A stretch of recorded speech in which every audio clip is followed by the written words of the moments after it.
ஒரு சன்னியாசி அவர் ஒரு நாள் ஒரு கனவு கண்டாராம். அந்த கனவில் அவர் சொர்க்கத்துக்கு போகிறார். அங்கே ஒரு பெரிய திருவிழா நடந்துக்கிட்டு இருக்குது. எங்கே பார்த்தாலும் அலங்கார வளைவுகள், வண்ணமயமான விளக்குகள், பாதைகள் பூரா மலர்கள், எல்லா கட்டடங்களும் ஒளிமயம். அவ்வளவு கோலாகலமாக பிரம்மாண்டமாக அந்த திருவிழா நடந்துக்கிட்டு இருக்குது. அது என்ன திருவிழாங்கிறது இந்த சன்னியாசிக்கு புரியல. அங்கே எதிரில் வந்துக்கிட்டு இருந்த ஒருத்தரை நிறுத்தி, என்ன விசேஷம் இங்கே அப்படின்னு விசாரிச்சாராம். உனக்கு தெரியாத விஷயம், இன்னைக்கு இறைவனுக்கு பிறந்த நாள், அதை தான் எல்லாரும் சேர்ந்து கொண்டாடுறோம். இதுக்காக பிரம்மாண்டமான ஊர்வலம் ஒன்று வரப்போகுது. இறைவனே அந்த ஊர்வலத்தில் கலந்துக்கிறார் அப்படின்னார் அவர். உடனே அந்த சன்னியாசி ஒரு மரத்து நிழலில் ஒதுங்கி நின்றுக்கிட்டார். ஊர்வலம் வந்துக்கிட்டு இருக்குது. முதல்ல ஒரு குதிரை வந்துக்கிட்டு இருக்கு. அது மேலே ஒருத்தர் உட்காந்துருக்கிறார். அவருக்கு பின்னாடி நிறைய பேர் கூட்டமாக வந்துக்கிட்டு இருக்கிறாங்க. இவ்வளவு கூட்டம் இவர் பின்னாடி வருதே, யார் இவர் அப்படின்னு கேட்டார். ஒரு மதத்தின் பெயரை சொல்லி, இவர் அந்த மதத்தின் தலைவர், அவரை பின்பற்றுகிற மக்கள் கூட்டம் பின்னாடி வந்துக்கிட்டு இருக்குது அப்படின்னு விவரம் சொல்லியிருக்கிறாங்க. இவங்களுக்கு அடுத்தபடியாக இன்னொரு குதிரையில் ஒருத்தர் வந்துக்கிட்டு இருக்கிறார். அவருக்கு பின்னாடி ஏகப்பட்ட கூட்டம். இவர் யாருங்க அப்படின்னு கேட்டிருக்கார் சன்னியாசி. அங்கே இருக்கிறவங்க விவரம் சொல்லியிருக்கிறாங்க. இன்னொரு மதத்தின் பெயரை சொல்லி, இவர் அந்த மதத்தினுடைய தலைவர், அவர் வழியை பின்பற்றுகிறவர்கள் அவர் பின்னாடி கூட்டமாக வந்துக்கிட்டு இருக்கிறாங்க அப்படின்ட்டு இருக்காங்க. இப்படி ஒவ்வொருத்தராக குதிரை மேலே வந்துக்கிட்டே இருக்கிறாங்க. அவங்கள பின்பற்றியும் ஒவ்வொரு கூட்டம் வந்துக்கிட்டே இருக்குது. அந்த பெரிய ஊர்வலம் அது பாட்டுக்கு போய்கிட்டு இருக்குது. கடைசியாக அது முடிஞ்சது ரொம்ப நேரம் கழித்து. அதுக்கப்புறம் கொஞ்சம் நேரம் கழித்து ஒரு வயசான ஆள் குதிரை மேலே வந்துக்கிட்டு இருக்கிறார். ஆனால் அவருக்கு பின்னாடி யாருமே இல்லை. அவர் பரிதாபமாக தனியாக வந்துக்கிட்டு இருக்கிறார்.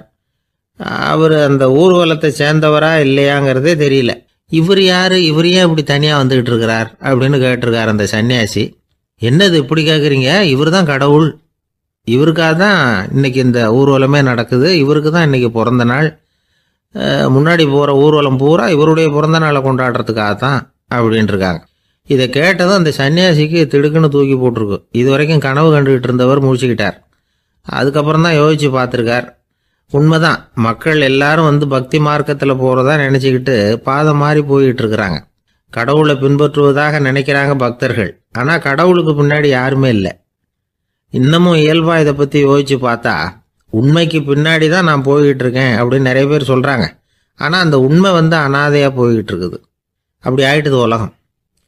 இந்த காலத்துலேயும் ஒரு ஊர்வலம், ஒரு பெரிய மனுஷருக்கு பிறந்த நாள் விழா. அவர் குதிரை மேலே ஏறி முன்னாடி போயிட்டு இருக்கிறார். அவருக்கு பின்னாடி ஒரு 100 பேர் தொண்டர்கள் அவங்க பாட்டுக்கு போகிறாங்க. எல்லாம் பணம் கொடுத்து ஏற்பாடு பண்ணவங்க. எல்லாம் பணம் வாங்கிட்டு பின்னாடி போயிட்டுருக்குறாங்க. கொஞ்சம் தூரம் நடந்ததும் கால் வலிக்க ஆரம்பிச்சுட்டுது. ஒவ்வொருத்தரும் அப்படியே ஒதுங்க ஆரம்பிச்சிட்டாங்க. அதான் முன்னாடியே பணம் கிடச்சிட்டுதே, இனிமேல் ஒதுங்கினா என்னன்னு ஒதுங்கிட்டாங்க. ஒரு கட்டத்தில் குதிரையில் போகிறவர் தற்செயலாக திரும்பி பார்க்குறாரு. பின்னாடி யாருமே இல்லை. எல்லாரும் ஓடி போயிட்டாங்க. ஒரே ஒரு ஆள் மட்டும் ரொம்ப விசுவாசமாக பின்னாடி நடந்து வந்துக்கிட்டு இருந்தான். ஏன்ப்பா நீ மட்டும் வந்துக்கிட்டு இருக்கிறியே, நீ வீட்டுக்கு போகலையான்னு கேட்டிருக்காரு அவர். நீங்கள் அந்த குதிரையையும் அதுக்குள்ள வாடகை பணத்தையும் கொடுத்துட்டீங்கன்னா நானும் போயிடுவேன் அப்படின்னு நானாம் இந்த ஆள்.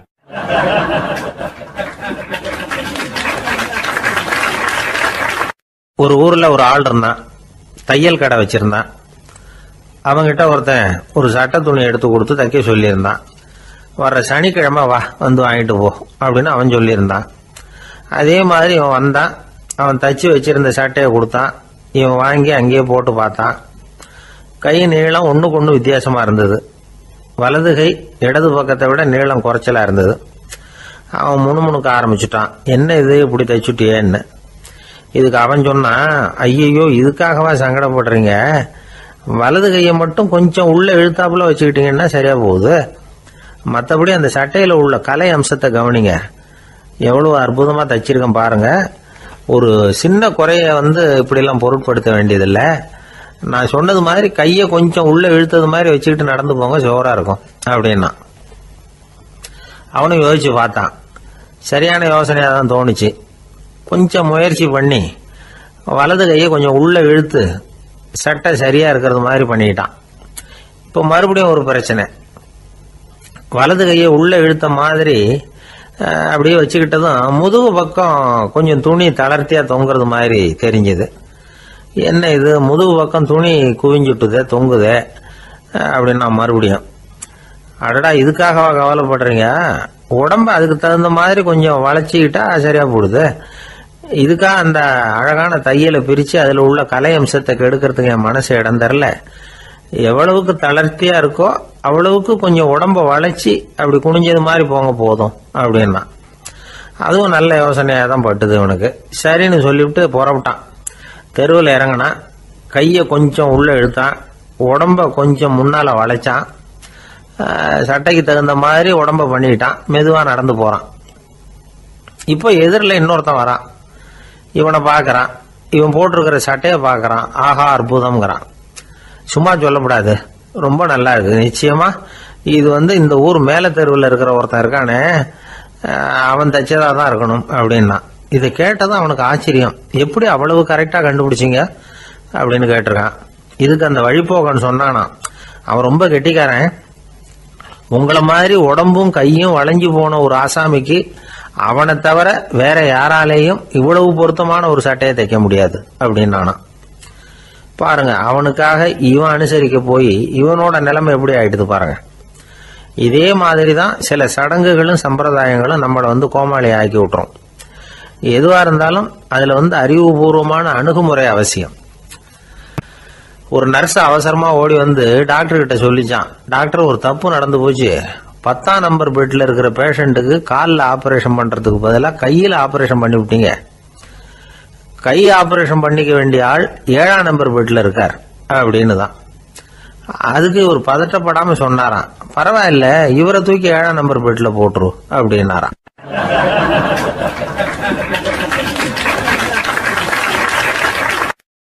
ஒரு ஊர்ல ஒருத்தர் இருந்தார். ரொம்ப நல்லவர். யாருக்காவது ஏதாவது கொடுத்துக்கிட்டே இருப்பார். கொடையாளி. தினமும் யாராவது ஒருத்தருக்கு ஏதாவது கொடுக்கலன்னா அவருக்கு தூக்கம் வராது. அப்படி ஒரு பழக்கம். அது மட்டும் இல்லை, அவர் கொடுக்கறது அடுத்தவங்களுக்கு தெரியாது.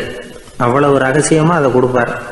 வலது கை கொடுக்கறது இடது கைக்கு தெரியக்கூடாதுன்னு சொல்லுவாங்கல்ல, அது மாதிரி அவர். ஒரு நாள் ராத்திரி அவர் ஏற்கனவே தயாரா கட்டி வச்சிருந்த பணம் முடிச்ச கையில எடுத்துக்கிட்டு வீட்டை விட்டு வெளியில வந்தார். தெருவில் இறங்கி நடந்தார். இன்னைக்கு யாருக்கு தர்மம் செய்யறது அப்படின்னு யோசனை பண்ணிட்டு இருட்டில் நடந்து வந்துகிட்டு இருக்கிறார். யாரோ ஒருத்தர் எதிரில் வர்றது மாதிரி தெரிஞ்சுது. உடனே அவர் கிட்ட போனார். தன்கிட்ட இருந்த பணம் முடிச்சு அவசரமா அவர் கையில திணிச்சுட்டு திரும்பி வந்துட்டார். அப்பாடா, ஒரு வழியா யாருக்கும் தெரியாம இன்னைக்கு தர்மம் பண்ணியாச்சு அப்படிங்கிற மகிழ்ச்சி, மன நிறைவு அவர் முகத்துல. நிம்மதியா தூங்கினார். அப்புறம் எழுந்திரிச்சார். மறுநாள் காலையில ஊரு பூரா ஒரே பேச்சு. என்ன பேச்சுன்னா, நேற்று ராத்திரி ஒரு திருடன் கையில யாரோ பணத்தை கொடுத்துட்டு போயிருக்கிறாங்க அப்படின்னு எல்லாரும் பேசிக்கிட்டு இருக்கிறாங்க. இதை கேள்விப்பட்டதும் அந்த பெரியவருக்கு ரொம்ப வருத்தமா போச்சு. அடடா, போயும் ஒரு திருடனுக்காக உதவி பண்ணியிருக்கிறோம், பிரயோஜனம் இல்லாம போட்டுதே அப்படின்னு நினைச்சார். சரி, இன்னைக்கும் யாருக்காவது உதவி பண்ணணும் அப்படின்னு முடிவு பண்ணினார்.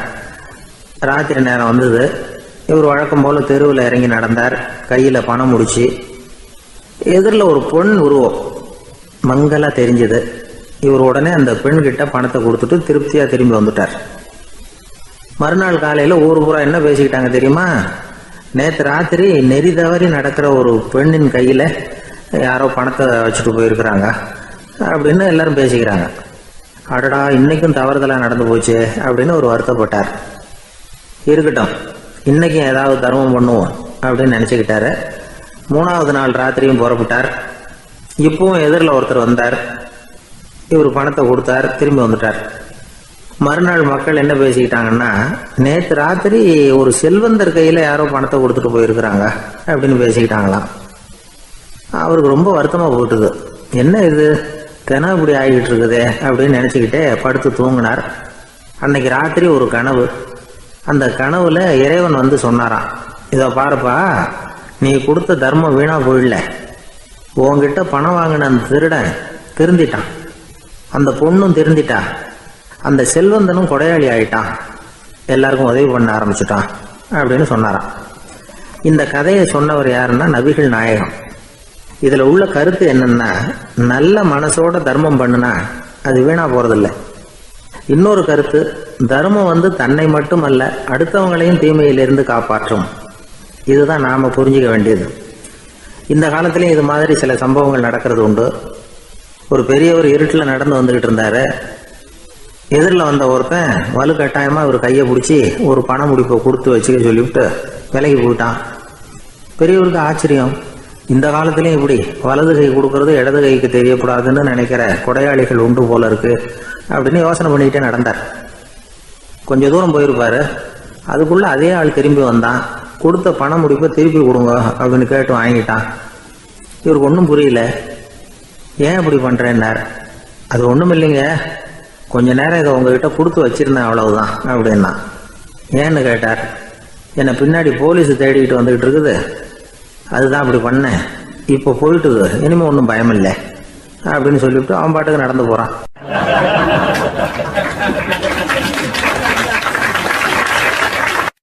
தான் மட்டும் வாழ்ந்தா போதும் அப்படின்னு நினைக்கிறவங்க உண்டு. தானும் வாழணும், அடுத்தவங்களும் வாழணும் அப்படின்னு நினைக்கிறவங்களும் உண்டு. முதல்ல சொன்ன வகையை சேர்ந்த மனிதர்கள் எப்படி தெரியுமா? எப்படியாவது தான் மட்டும் வாழ்ந்தால் போதுங்கிற நினைப்பு தான் எப்பவும் அவங்களுக்கு இருக்கும். தங்களுடைய வளர்ச்சிக்கு எது தடையா இருந்தாலும் சரி, யார் தடையா இருந்தாலும் சரி, அதை அழிச்சுட்டு தான் மறுவேலை பார்ப்பாங்க. அவங்கெல்லாம் பாவ காரியங்களுக்கு தயங்குறதே இல்லை. அப்படிப்பட்ட வாழ்க்கை அவங்களுக்கே இடைஞ்சல அமைஞ்சு விடுறது உண்டு. அதை விளக்கறதுக்கு ஒரு கதையும் உண்டு. ஒரு ஊர்ல அப்படிப்பட்ட ஆள் ஒருத்தன் இருந்திருக்கான். நிறைய பாவங்களை செஞ்சவன். அதன் காரணமா நரகப்படுகொழியில விழுந்துட்டான். நரகப்படுகொழிங்கிறது ஒரு பெரிய கிணறு மாதிரி. ஏற்கனவே பாவம் செஞ்சவங்க நிறைய பேர் அதில் விழுந்து கிடக்குறாங்க. உள்ள ஏகப்பட்ட சத்தம், எல்லாம் அந்த பாவாத்மாக்கள் போடுற சத்தம். இப்போ விழுந்தானே இவனும் சத்தம் போட்டான். இவன் போடுற சத்தம் கொஞ்சம் அதிகமா கேட்டுது. இந்த கிணத்துக்கு பக்கத்துல புத்தர் உட்கார்ந்துருக்கிறார். அவர் காதுல இவன் போடுற சத்தம் விழுந்தது. உடனே அந்த கிணத்தடிக்கு போனார். குனிஞ்சு பார்த்தார். சாமி என்னை காப்பாத்துங்க அப்படின்னு கத்தனா இவன். புத்தர் அவனை கொஞ்சம் கவனிச்சு பார்த்தார். மனித சமுதாயத்துக்கு அவன் என்னென்ன கெடுதல் பண்ணியிருக்கிறாங்கிற விவரம்லாம் அவர் மனக்கண்ணில் தெரிஞ்சது. அவருக்கு எல்லாம் புரிஞ்சு போச்சு. இருந்தாலும் அவனை காப்பாத்துறதுக்கு ஏதாவது வழி உண்டா அப்படின்னு யோசிச்சார். அவன் தன்னுடைய வாழ்நாளில் ஏதாவது நல்லது செஞ்சிருக்கானா அப்படின்னு பார்த்தார். ஒரே ஒரு சமயம் அவன் தன்னுடைய காலடியில மிதிபட இருந்த சிலந்தியை மிதிக்காமல் தாண்டி போயிருக்கிறான். இந்த ஒரு காரியத்துக்காக அவனை கரையேற்ற முடியுமா அப்படின்னு நினைச்சார். அவ்வளவுதான். உடனே அவர் கையில ஒரு சிலந்தி வந்து உட்காந்துதான். அதுகிட்ட இருந்து நூல் இழை வெளிவர ஆரம்பிச்சது. அந்த நூல் இழை கிணற்று ஆழம் வரைக்கும் அப்படியே நீண்டுகிட்டே போச்சான். புத்தர் பார்த்தார். இந்த நூலை பிடிச்சிக்கிட்டு மேலே ஏறி வா அப்படின்னார். என்னங்க சொல்றீங்க, இந்த சிலந்தி நூல் என்ன தாங்குமான்னு கத்தனான். எல்லாம் தாங்கும், அதை பிடிச்சிக்கிட்டு ஏறி வா அப்படின்னார். சந்தேகத்தோடவே அவன் அந்த நூல் இழைய பிடிச்சி இழுத்து பார்த்தா ரொம்ப வலுவா இருந்தது. அவனுக்கு ஆச்சரியம். அதை பிடிச்சிக்கிட்டே மெதுவா மேலே ஏறி வர ஆரம்பிச்சுட்டான். பாதி தூரம் ஏறி வந்திருப்பான். அப்போ அவன் காலுக்கு கீழே ஏதோ சத்தம். என்னன்னு குனிஞ்சு பார்க்கறான். கீழே கிடந்தவங்க சில பேரும் அந்த நூலை பிடிச்சி மேலே வந்துகிட்டு இருக்கிறாங்க. இவனுக்கு கோபம் வந்துட்டுது. தன்னுடைய இடுப்புல வச்சிருந்த கத்தியை எடுத்து தன்னுடைய காலுக்கு கீழே நூல் இழையை அப்படியே வெட்டி விட்டுட்டான். இனிமே நாம மட்டும்தான் மேலே ஏறி வந்துடணும் அப்படின்னு நினைச்சுக்கிட்டான். ஆனா நடந்தது என்ன தெரியுமா? மொத்த நூல் இழையும் அப்படியே அருந்து கீழே விழுந்துட்டுது. அவனும் பொத்துன்னு கீழே விழுந்துட்டான். மறுபடியும் கத்த ஆரம்பிச்சுட்டான். ஏற்கனவே அவன் செஞ்சிருந்த ஒரு சிறு கருணை அந்த நூல் இழைக்கு உறுதியை கொடுத்தது. இப்போ அவன் செஞ்ச பாவம் அந்த நூல் இழைய வலுவிழக்க செஞ்சுட்டுது. அடுத்தவங்களும் வாழணுங்கிற எண்ணம் அவனுக்கு இருந்திருந்தா இப்ப அவனும் கரையேறி வந்திருப்பான், மற்றவங்களும் சௌக்கியமா வந்து சேர்ந்திருப்பாங்க. அதனால நாமும் வாழணும், அடுத்தவங்களும் வாழணும் அப்படின்னு நினைக்கிறவன் வாழ்க்கையில சீக்கிரம் முன்னுக்கு வந்துருவான். ஒருத்தன் ஒரு டாக்டர் கிட்ட போனான். மருந்து வாங்கினான். வாங்கி கொண்டாந்து பேசாம வச்சுட்டான், சாப்பிடல. அப்புறம் எதுக்காகப்பா போய் அவர்கிட்ட மருந்து வாங்கினேன் அப்படின்னு கேட்டாங்க. டாக்டர் வாழணும் இல்லையா, அதனாலதான் அப்படின்னா. அவர் கொடுத்த மருந்தை நீ ஏன் சாப்பிடல அப்புறம் அப்படின்னு கேட்டாங்க. நான் வாழணும் இல்லையா, அதுக்காக தான் அப்படின்னா.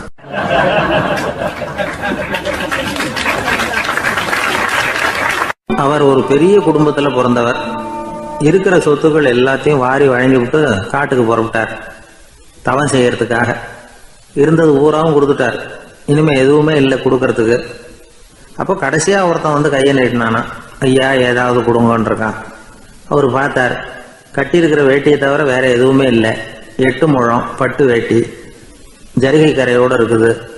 கடைசியா அதை தான் எடுத்துக்கிட்டு அவர் புறப்பட்டு இருக்கார். அவர் பார்த்தார். எதிரில் அவன் பரிதாபமா நின்றுகிட்டு இருக்கிறான். அந்த 8 முழ வேட்டியை 2ஆ கிழிச்சார். 4 முழத்தை அவங்ககிட்ட கொடுத்தாரு. மீதி 4 முழத்தை தன்னுடைய இடுப்புல கட்டிட்டு அவர் காட்டுக்கு போயிட்டார். இவன் என்ன பண்ணான் தெரியுமா? கையில கிடைச்ச 4 முழத்தை எடுத்துக்கிட்டு கடை வீதிக்கு போனான். பழைய பட்டு வேட்டி ஜருகை இதெல்லாம் விலைக்கு வாங்குற வணிகர் ஒருத்தர் இருக்கார். அவர்கிட்ட போனான். இதை விலைக்கு எடுத்துக்கிறீங்களா அப்படின்னு கேட்டிருக்கான். அவர் வாங்கி பார்த்துருக்கார். ஆஹா, இது ரொம்ப அருமையான வேட்டி, விலை உயர்ந்த ஜருகை, இது ஏது உனக்கு அப்படின்னு கேட்டாரான். அவன் நடந்தது சொல்லியிருக்கான். அப்படின்னா ஒன்று செய்ய, இந்த வேட்டியோட இன்னொரு பாதியையும் மெதுவாக வாங்கிட்டு வந்துரு, உனக்கு நிறைய பணம் தர்றேன் அப்படின்னாரான் அந்த வணிகர். இவன் கொஞ்சம் யோசனை பண்ணி பார்த்தான். கொஞ்சம் இருங்க, வந்து விடுறேன் அப்படின்னு சொல்லிவிட்டு நேராக காட்டுக்கு போனான். அவர் எங்கே இருக்காருன்னு தேடி கண்டுபிடிச்சான்.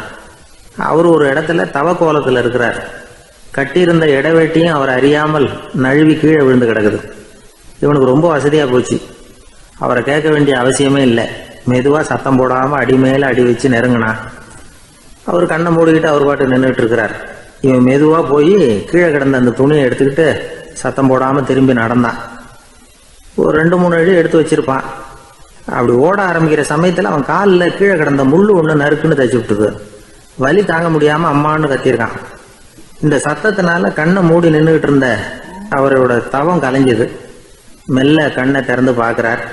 தன் இடையில இருந்த வேட்டி அவன் கையில் இருக்கு. இப்போ அவர் நினைக்கிறார். என்ன நினைக்கிறாருன்னா, இந்த வேட்டி மீது நான் வைத்த ஆசையல்லவா அவனை திருடனாக ஆக்கி விட்டது அப்படின்னு நினைச்சாரான்.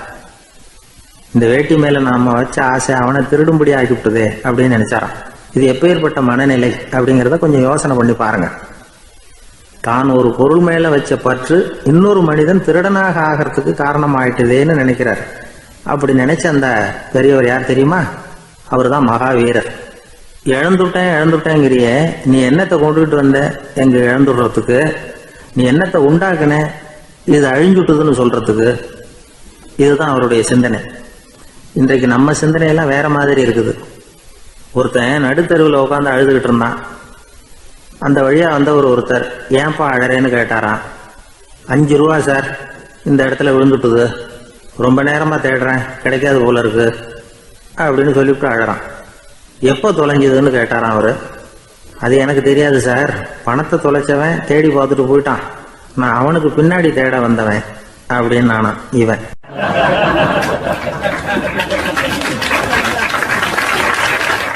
ஒரு ஊர்ல ஒரு ஆள் இருந்தான். அவன் ஒரு நாள் கோயிலுக்கு போனான்.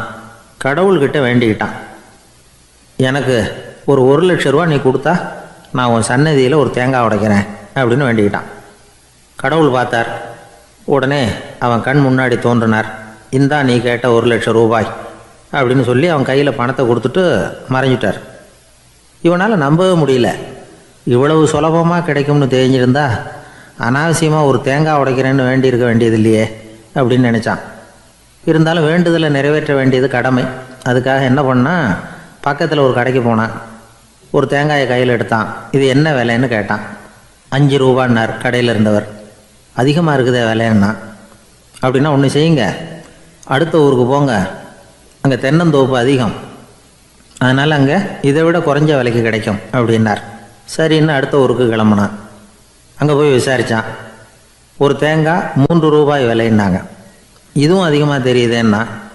அப்படின்னா ஒன்று செய்ய, அதோ அந்த ஆற்று ஓரமாக ஒரு தென்னை மரம் இருக்கு பார், அதில் நீயே ஏறி பறிச்சுக்கோ, ஒரு தேங்காய்க்கு 1 ரூபா கொடுத்தா போதும் அப்படின்னார் அந்த தோப்புக்கு சொந்தக்காரரு. இவனுக்கு மரம் ஏற தெரியாது. இருந்தாலும் ஆசை யாரை விட்டுது, விலை சல்லிசாக இருக்குதே. ஆற்று ஓரம் போனால் தட்டு தடுமாறி அந்த மரத்தில் ஏறினா அந்த தென்னை மரம் வளைஞ்சி ஆற்று பக்கம் போய் அப்புறம் நிமிர்ந்து இருந்தது. அதாவது மரத்தின் உச்சி சரியாக ஆற்றுக்கு நடுவில் இருந்தது. ஆற்றுல வெள்ளம் கரபுரண்டு ஓடிக்கிட்டு இருக்கு.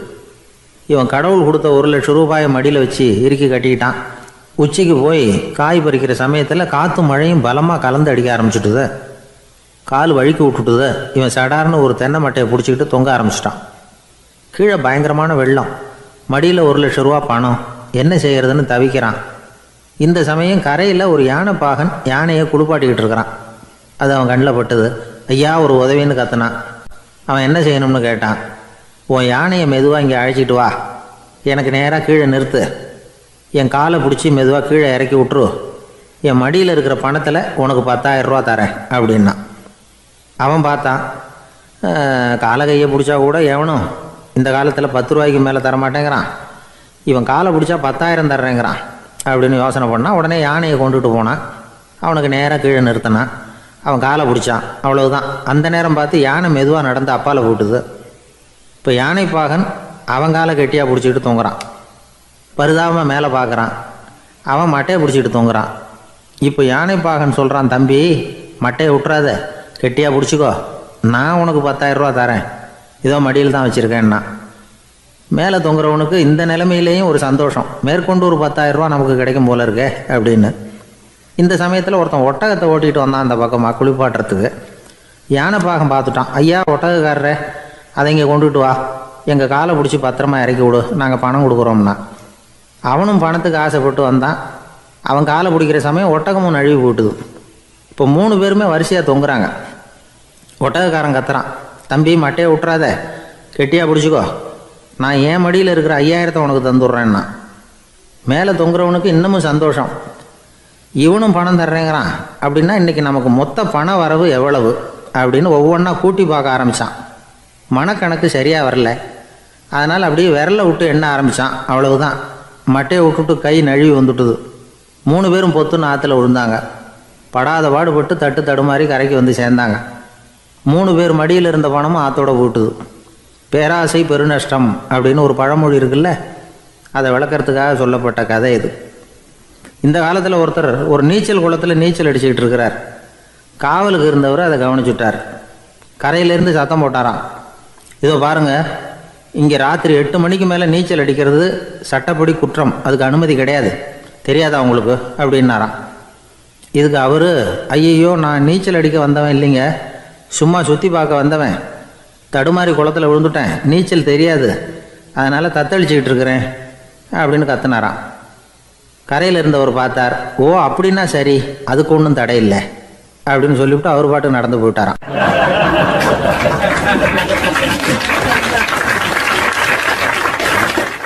நம்மளை மாதிரி ஒரு ஆசாமி அவன் நம்மளை மாதிரியே கற்பனை பண்ணான். அதாவது நாம தான் இந்த உலகத்துல ரொம்பவும் கஷ்டப்படுறோம், மற்றவங்க எல்லாம் சந்தோஷமா இருக்கிறாங்க அப்படின்னு அவன் நினைச்சுக்கிட்டான். அவன் ஒரு நாள் கடவுளை வேண்டிக்கிட்டானா, சுவாமி இந்த உலகத்துல எவ்வளவோ பேர் இருக்கிறாங்க, ஒவ்வொருத்தருக்கும் ஒவ்வொரு விதமான கஷ்டம் இருக்கலாம், ஒத்துக்கிறேன், இருந்தாலும் எனக்கு அது கொஞ்சம் அதிகமா இருக்கிறது மாதிரி தெரியுது, அதனால நீங்க எனக்காக ஒரு சின்ன உதவி செஞ்சா போதும். அது வேற ஒண்ணும் இல்லை, என்கிட்ட இருக்கிற துயரங்களை இன்னொருத்தர் யாருக்கிட்டையாவது கொடுத்துருங்க, அவர்கிட்ட இருக்கிற துயரங்களை என்கிட்ட மாத்தி கொடுத்துருங்க, ஒரு மியூச்சுவல் டிரான்ஸ்ஃபர், அவ்வளவுதான், அப்படி பண்ணிவிட்டா போதும் அப்படின்னு வேண்டிக்கிட்டானா. அன்னைக்கு ராத்திரியே அவன் ஒரு கனவு கண்டிருக்கான். வானத்திலிருந்து ஒரு குரல் கேட்டிருக்கு. அது என்ன சொல்லிச்சு தெரியுமா? ஏ ஜனங்களே, எல்லாரும் அவங்கவுங்க கஷ்டங்களை ஒரு பையில போட்டு எடுத்துக்குங்க, அப்படி எடுத்துக்கிட்டு நேரா இந்த ஊர் எல்லையில இருக்கிற கோயிலுக்கு வந்து சேருங்க அப்படின்னு அந்த குரல். ஆஹா, கடவுள் நம்ம பிரார்த்தனைக்கு செவி சாய்ச்சுட்டார் அப்படின்னு சந்தோஷப்பட்டான் இவன். உடனே என்ன பண்ணா, தன்கிட்ட இருந்த கஷ்டத்தையெல்லாம் ஒரு சாக்கு பையில போட்டு எடுத்துக்கிட்டான். வீட்டை விட்டு வெளியில வந்தான். தெருவில் இறங்கி நடக்கிறான். அங்க பார்த்தா ஏகப்பட்ட பேர் ஆளுக்கு ஒரு பைய தூக்கிக்கிட்டு கோயிலுக்கு போயிட்டு இருக்கிறாங்க. சில பேர் மூட்டையா கட்டி தலையில சுமந்துக்கிட்டு போயிட்டு இருக்கிறாங்க. இவன் பார்த்தான். இவனுக்கு ரொம்ப ஆச்சரியமா இருந்தது. ஏன்னா எல்லாரும் வச்சிருக்கிற பைய இவன் பைய விட பெருசா இருந்தது. இவன் பை தான் இருக்கிறதுலயே கொஞ்சம் சின்னதா தெரிஞ்சது. இப்ப அவன் மறுபடியும் சாமியை வேண்டிக்கிட்டான், கடவுளே இப்ப உள்ள சூழ்நிலையை கவனிச்சா என்கிட்ட இருக்கிற பைய பரவாயில்லன்னு தோணுது, அதனால வேற பை எதையும் மாத்த வேணாம், இதுவே பரவாயில்ல, இந்த பையோட திரும்பி வீட்டுக்கு போனா போதும்னு நினைக்கிறேன் அப்படின்னு ஏதோ நினைக்க ஆரம்பிச்சுட்டான் அவன். எல்லாரும் கோயிலுக்கு போய் சேர்ந்தாங்க. கோயில்ல அந்த குரல் மறுபடியும் கேட்டுது. எல்லாரும் அவங்கவுங்க பைகளை சோகத்துல தொங்க விடுங்க, திடீர்னு விளக்குகள் அணையும், மணி அடிக்கப்படும், அதுதான் அடையாளம். அந்த சமயத்துல இருட்டுல உங்களுக்கு வேண்டிய பைய நீங்க மாத்தி எடுத்துக்கலாம், தேர்ந்தெடுத்துக்கலாம். வெளிச்சம் இருக்கிறப்பவே உங்களுக்கு பிடிச்ச பைக்கு பக்கமா பார்த்து நீங்க நின்னுக்கலாம் அப்படின்னு சொல்லி விவரம் சொல்லிச்சான் அந்த குரல். அப்படி சொன்னதுக்கு அப்புறம் திடீர்னு விளக்கு அணைஞ்சுது, மணி அடிச்சுது. கொஞ்ச நேரம் கழிச்சு மறுபடியும் விளக்குகள்லாம் எரிஞ்சுது. இப்போ பார்த்தா எல்லாரும் அவங்கவுங்க பையையே கெட்டியா பிடிச்சிட்டு நிக்கிறாங்க. இவனும் அப்படியே நிக்கிறான். இவன் மெதுவா பக்கத்துல நிக்கிறவங்க கிட்ட கேட்டானா, ஏன் நீங்க பைய கையிலேயே வச்சிருக்கிறீங்க, செவுத்துல மாட்டலையா அப்படின்னு கேட்டிருக்கான். இல்லப்பா, நீ ஏன் கையிலேயே வச்சிருக்கிறியோ அதே காரணத்துக்காக தான் நாங்களும் வச்சிருக்கிறோம். நம்ம கவலைகளை பத்தி நமக்கு ஓரளவுக்காவது தெரியும். ஆனா மற்றவங்க கவலைகள் நமக்கு பரிச்சயம் இல்லாதவை, பழக்கம் இல்லாதது. அதனால நமக்கு தெரிஞ்ச கவலைகளை சமாளிக்கிறது சுலபம். தெரியாததை சமாளிக்கணும்னா மறுபடியும் ஆரம்பத்தில இருந்து ஆரம்பிக்கணும். அதனால பழைய நண்பர்களோட வாழறது தான் மேல் அப்படின்னு ஆனான். அதுக்கப்புறம் அவன் தன்னோட பைய போதும்னு வீட்டுக்கு திரும்பி வந்துட்டானான். இது ஒரு பெரியவர் சொல்லி இருக்கிற கதை. அதனால நம்ம கிட்ட இருக்கிற கஷ்டங்கள் தான் பெருசு, அதை இன்னொருத்தங்கிட்ட கொடுத்துட்டு மாத்திக்கலாம் அப்படின்னு நினைக்கிறது தப்பு. இதே மாதிரி இன்னொரு சம்பவம். ஒரு ஊர்ல ஒரு நாள் ராத்திரி ஆகாயத்தில இருந்து கடவுள் குரல் கேட்குது. இந்த ஊர்ல இருக்கிற ஜனங்கள்லாம் கொஞ்சம் கவனிங்க, உங்களுக்கு ஒரு செய்தி. அதாவது இங்க இருக்கிற ஜனங்கள்லயே கொஞ்சம் கூட கவலையே இல்லாத ஆள் யாருன்னு எனக்கு தெரியணும். அதனால எல்லாரும் அவங்க கவலைகளை ஒரு பையில போட்டு எடுத்துக்கிட்டு கோயிலுக்கு வாங்க அப்படின்னாரு கடவுள். உடனே வரிசையா எல்லாரும் வர ஆரம்பிச்சாங்க. எல்லார் கையிலயும் பை இருந்தது, சின்னதும் பெருசுமா. கவலையே இல்லாத ஆள் யாருன்னு தேடினார் கடவுள். ஒரே ஒரு ஆள் மட்டும் கையில எதுவும் இல்லாம வெறும் கையை வீசிக்கிட்டு ரொம்ப ஜாலியா நடந்து வந்துகிட்டு இருந்தான். கடவுள் அவங்க கிட்ட போனார். ஏன்பா உனக்கு கவலையே இல்லையா அப்படின்னு கேட்டார். எனக்கும் சில கவலைகள்லாம் உண்டு அப்படின்னு அவன். எங்க அதெல்லாம்னு கேட்டிருக்காரு கடவுள். பின்னாடி லாரியில வந்துகிட்டு இருக்கு அப்படின்னு அவன்.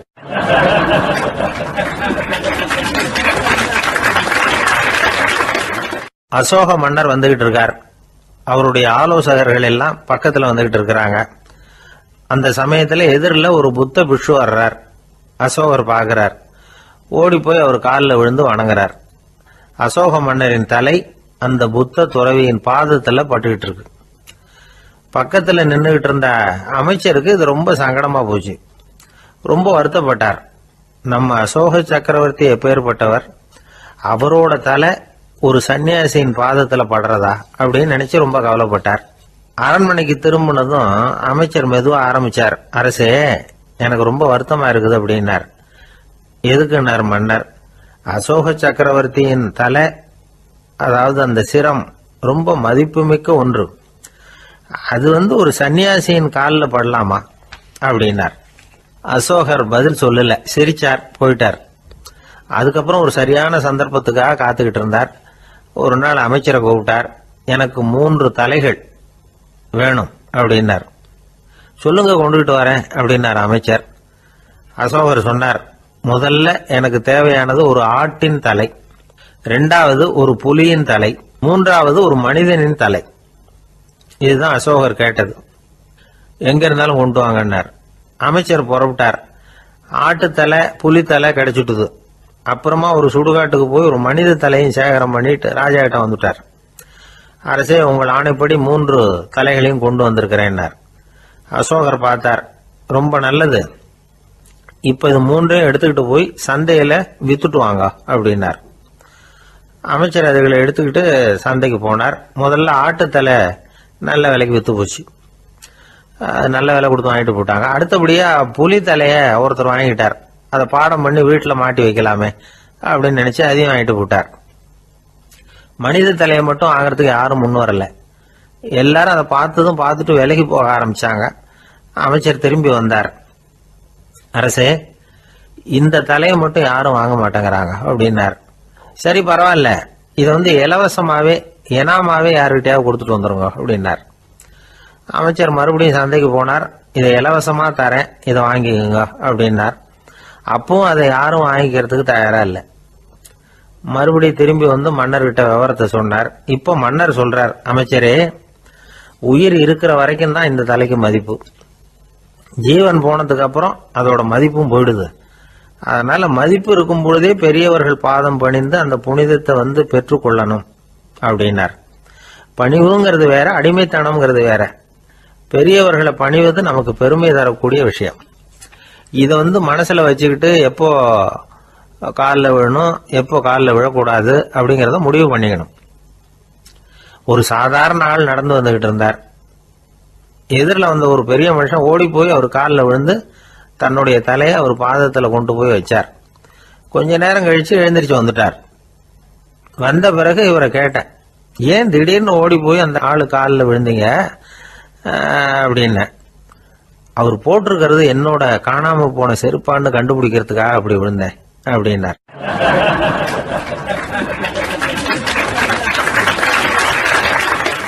ஒரு காட்டுல ஒரு நரி இருந்தது. ஒரு நாள் காலை நேரம் அது தன்னுடைய இருப்பிடத்திலிருந்து வெளியில வந்தது. கொஞ்சம் தூரம் நடந்து வந்தது. அப்பதான் அது தன்னோட நிழலை கவனிச்சு பார்த்தது. பார்த்தா அது ரொம்ப நீளமா பெருசா இருக்குது. காலை நேரத்துல நிழல் அப்படித்தானே இருக்கும். ஆனா அந்த நரிக்கு அந்த விஷயம் தெரியல. தன்னுடைய நீண்ட பெரிய நிழலை பார்த்து ஆச்சரியப்பட்டது.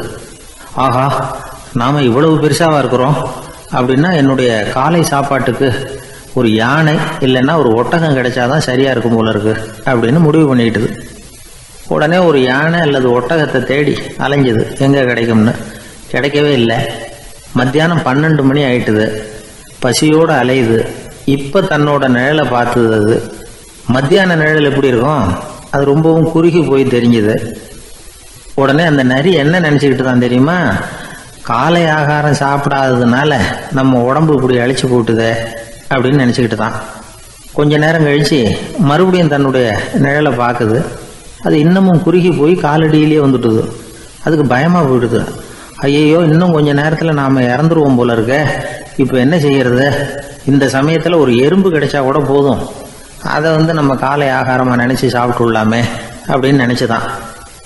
நம்முடைய நிழல் கூட நம்மள மாதிரியே தான் அடிக்கடி மாறிக்கிட்டே தான் இருக்குது. அது எப்பவும் ஒரே மாதிரி இருக்கிறது இல்ல. மனிதனுக்கு ஏற்படுகிற தன்முனைப்பு இருக்கு பாருங்க, ஈகோ, அது கூட ஒரு நிழல் மாதிரி தானா. அப்படி நினைக்க ஆரம்பிச்சுட்டா அதனால ஏதும் பிரச்சனை வராதான். தன்முனைப்பை நிழல் போலவே ஏற்றுக்கொள்ளுங்கள் அப்படிங்கிறது பெரியவங்க கருத்து. ஒரு காரியத்தை வெற்றிகரமா நல்ல விதமா செஞ்சு முடிக்கிறோம்னு வச்சுக்கோங்க. அந்த சமயத்துல ஒரு வித நுட்பமான தற்பெருமை நமக்குள்ள உண்டாகுது. இது இயற்கையானது, அதனால இது மேல பற்று வைக்கக்கூடாது. அப்படி வைக்க ஆரம்பிச்சுட்டா அந்த தற்பெருமை ஒரு நிரந்தர விருந்தாளியா நம்ம கிட்ட தங்கிக்கும். நம்ம நிழல் எப்படின்னு பாருங்க, நாம நடக்கும் பொழுது நம்ம பின்னாடியே வரும். தன்முனைப்பையும் அப்படியே நினைச்சுக்குங்க. நிழல் யாருக்கும் எந்த பிரச்சனையையும் உண்டாக்குறது இல்லை. ஆனா அந்த நிழலை கண்டே நாம பயப்பட ஆரம்பிச்சுட்டா நாம எதுலையும் வெற்றி காண முடியாது. நிழலோட சண்டை போடக்கூடாது. அது மாதிரி தன்முனைப்போடவும் நாம சண்டை போட வேண்டியதில்லை. இல்லாத ஒன்றோடு சண்டை போடுறது எப்படின்னா, அது இருட்டோட சண்டை போடுறது மாதிரி. நாம நிழல் கிடையாது, நம்ம கிட்ட இருக்கிற தன்முனைப்பு ஒரு நிழல். நம்ம நிழலையும் நமக்கு சமமா பாக்குறோம் பாருங்க, அங்கதான் சிக்கலே ஆரம்பம். இப்போ நாம நடந்து போய்கிட்டு இருக்கிறோம். நம்ம நிழல் தரையில விழுது. யாரோ ஒருத்தர் நம்ம நிழல் மேல காலை வச்சு நடந்து போறார். உடனே அவர்கிட்ட சண்டைக்கா போறோம், ஏண்டா என் நிழலை மிதிச்ச அப்படின்னு. நமக்கு தெரியும் அது நிழல் தாங்கிறது. அவர் உங்க மேல நடக்கல, உங்களுடைய நிழல் மேலதான் நடக்கிறார். அது மாதிரி உங்க தன்முனைப்பின் மேல யாராவது நடந்தா உங்களை அவமானப்படுத்துறதா நினைக்கிறீங்க. காரணம், நாமளும் நம்ம தன்முனைப்பும் ஒண்ணுங்கிற நினைப்பு தான் காரணம், மற்றபடி வேற ஒண்ணும் கிடையாது. நம்ம நிழல் மேல நடக்கிறவர் நம்மளை காயப்படுத்துறது இல்லை. தன்முனைப்பை வேண்டாத ஒன்னாவும் பார்க்க வேண்டியதில்லை. அது இயற்கை. நிழலை உங்க முன்னாடி வைக்க வேணாம், அது உங்க பின்னாடியே இருக்கட்டும். நிழலின் நிழலாகி விடாதீர்கள், நீங்கள் நீங்களாகவே இருங்கள். இதுதான் சான்றோர் சிந்தனை. ஒரு பேருந்துல ஒரே நெரிசல். ஒருத்தர் பக்கத்துல நின்றுகிட்டு இருந்தவர்கிட்ட ரொம்ப பணிவா விசாரிச்சார், ஏன் சார், நீங்க ஏதாவது பெரிய உத்தியோகத்துல இருக்கிறீங்களா அப்படின்னார். அப்படிலாம் ஒண்ணும் இல்லைங்க என்னார் அவரு. அப்படின்னா வேற ஏதாவது அரசியல்ல பெரிய பதவியில் இருக்கிறீங்களா அப்படின்னு கேட்டார். அதுவும் இல்லைங்க என்னார். சரி, பணமாவது அதிகமா வச்சிருக்கீங்களா அப்படின்னு கேட்டார். அப்படிலாம் ஒன்றும் கிடையாது சார்னார் அவரு. அப்புறம் எதுக்குடா என் காலை மிதிச்சுக்கிட்டு இருக்கிற, எடுறா காலை அப்படின்னாராம் இவர்.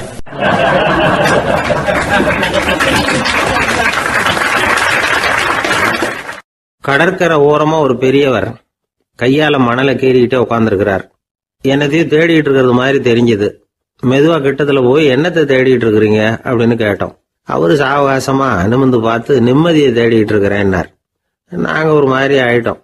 இருந்தாலும் சமாளிச்சுக்கிட்டு, சார், மணல்ல கிழிஞ்சல் தான் கிடைக்கும், நிம்மதி கிடைக்காது அப்படின்னோம். சரி, இன்னைக்கு வசமா நம்ம கிட்ட ஒரு ஆள் மாட்டிக்கிட்டார் அப்படின்னு நினைச்சு அவர் பக்கமா போய் உட்காந்துக்கிட்டு கதை சொல்ல ஆரம்பிச்சிட்டோம். ஒரு பெரிய மன்னர் இருந்தார். அவருக்கு எல்லா வசதியும் இருந்தது. இருந்தாலும் ஒரே ஒரு குறை, அது என்னன்னா நிம்மதி இல்லைங்கிற குறை. அரண்மனையில் தினமும் கலை நிகழ்ச்சி, நாட்டியம் எல்லாம் நடந்துகிட்டு தான் இருந்தது. இருந்தாலும் நிம்மதி இல்லை. சரி, நிம்மதி எங்கே கிடைக்கும் அப்படின்னு தேட ஆரம்பித்தார். உடனே அதுக்கான முயற்சிகளில் தீவிரமாக இறங்கினார். நாட்டில் உள்ள தத்துவ மேதைகளை எல்லாம் கூப்பிட்டுட்டு வர சொன்னார். எல்லாரும் வந்து சேர்ந்தாங்க. அவங்கள பார்த்து நிம்மதி எங்கே இருக்குது அப்படின்னு விசாரிச்சார். அவங்களுக்கு அது தெரிஞ்சா ஏன் இப்படி ராஜா முன்னாடி வந்து நின்றுட்டு இருக்க போகிறாங்க? ராஜாவோட கேள்விக்கு ஒவ்வொருத்தரும் ஒவ்வொரு மாதிரி விளக்கம் கொடுக்க ஆரம்பிச்சிட்டாங்க. எந்த பதிலும் ராஜாவுக்கு திருப்தி அளிக்கக்கூடிய அளவுக்கு இல்லை. சரி, போயிட்டு வாங்கன்னு சொல்லி அவங்களெல்லாம் அனுப்பி வச்சுட்டார். ஒரு நாள் அவர் மாளிகையில் உப்பருகையில் நின்றுட்டு இருக்கிறார். அந்த சமயத்தில் தெருவில் ஒரு பிச்சைக்காரன் ரொம்ப உல்லாசமா பாட்டு பாடிக்கிட்டே போயிட்டு இருக்கிறான். குரல்ல ஒரு சந்தோஷம், நடையில ஒரு மிடுக்கு. அவங்ககிட்ட கொஞ்சம் கூட கவலை இருக்கிறதா தெரியல. உடனே ராஜா அதை பார்த்தார். ஏவலாளிகளை வந்து கைதட்டி கூப்பிட்டார். உடனே ஓடி போய் அந்த பிச்சைக்காரனை இங்க அழைச்சிட்டு வாங்கன்னு உத்தரவு போட்டார். இவங்க உடனே ஓடி போய் அவனை கூப்பிட்டாங்க. அரண்மனைக்கு வாழ்ந்தாங்க. அவன் வரல. அரண்மனைக்கு உள்ள அடி எடுத்து வைக்க மாட்டேன்னு சொல்லிவிட்டான். ராஜா கிட்ட வந்து விஷயத்தை சொன்னாங்க. அவருக்கு ரொம்ப ஆச்சரியம், இப்படி ஒரு ஆள் இருக்கிறானா அப்படின்னு.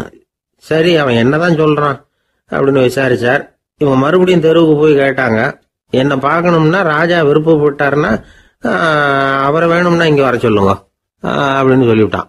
அதை வந்து ராஜா கிட்ட சொன்னாங்க. அவருக்கு கோபம் வரல.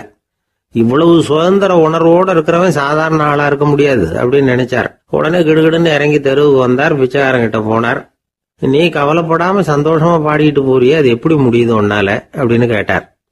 ஏன் அப்படி கேக்குறீங்கன்னு அவன், அதுக்கு இல்ல, எனக்கு அரண்மனையில எவ்வளவோ சுகபோகங்கள்லாம் இருக்கு, இருந்தாலும் நிம்மதி இல்லை. இது ஏன்னு எனக்கு தெரியல. இந்த தேசத்துல உள்ள அறிஞர்களை எல்லாம் கூப்பிட்டு கேட்டு பார்த்துட்டேன், அவங்களுக்கும் தெரியல.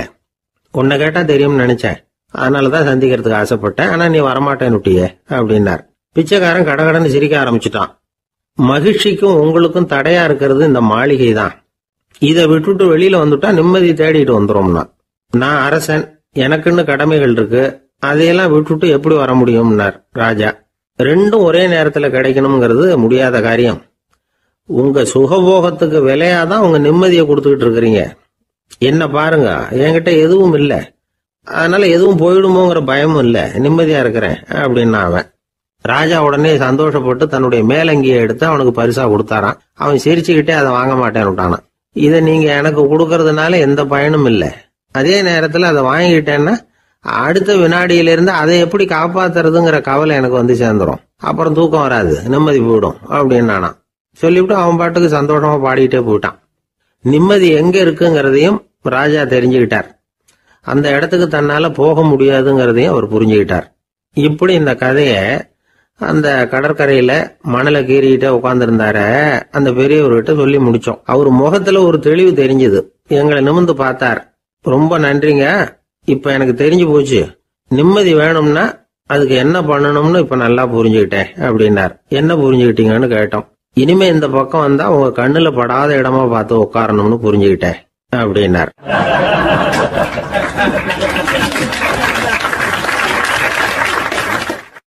ஒரு சன்னியாசி, அவரு ஒரு நாள் ஒரு கனவு கண்டாராம். அந்த கனவுல அவர் சொர்க்கத்துக்கு போறார். அங்க ஒரு பெரிய திருவிழா நடந்துகிட்டு இருக்குது.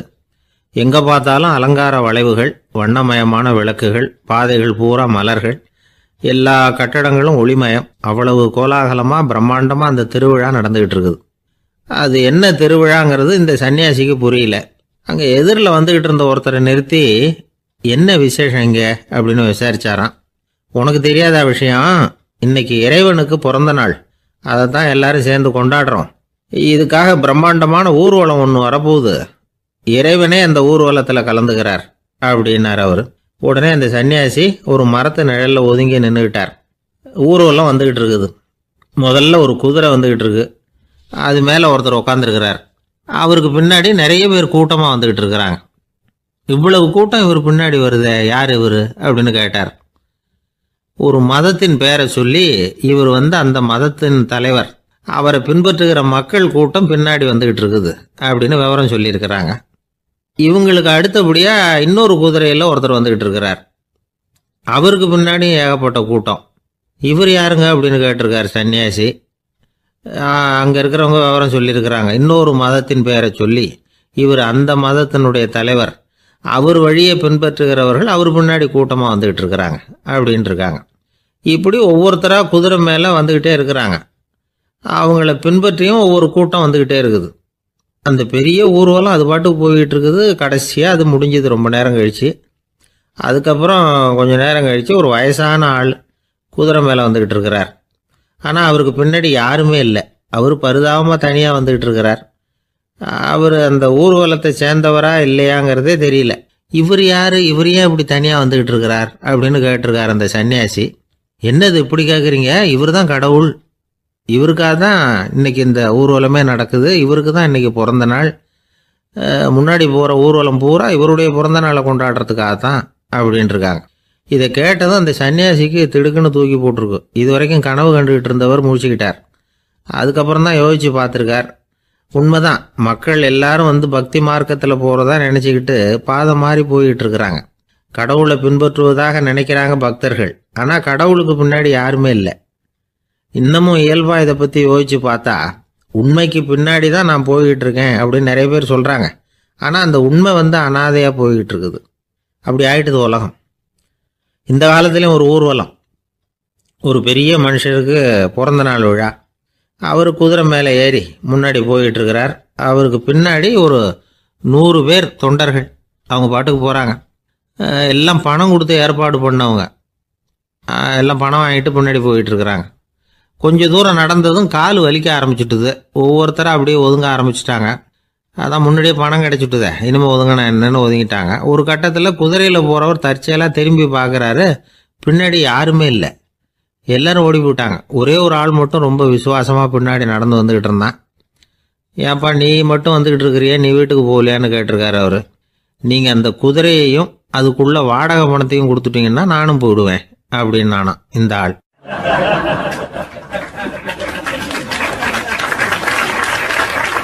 ஒரு ஊரில் ஒரு ஆள் இருந்தான். தையல் கடை வச்சுருந்தான். அவங்கிட்ட ஒருத்தன் ஒரு சட்டை துணி எடுத்து கொடுத்து தைக்க சொல்லியிருந்தான். வர்ற சனிக்கிழமை வா வந்து வாங்கிட்டு போ அப்படின்னு அவன் சொல்லியிருந்தான். அதே மாதிரி இவன் வந்தான். அவன் தச்சு வச்சிருந்த சட்டையை கொடுத்தான். இவன் வாங்கி அங்கேயே போட்டு பார்த்தான். கை நீளம் ஒன்றுக்கு ஒன்று வித்தியாசமாக இருந்தது.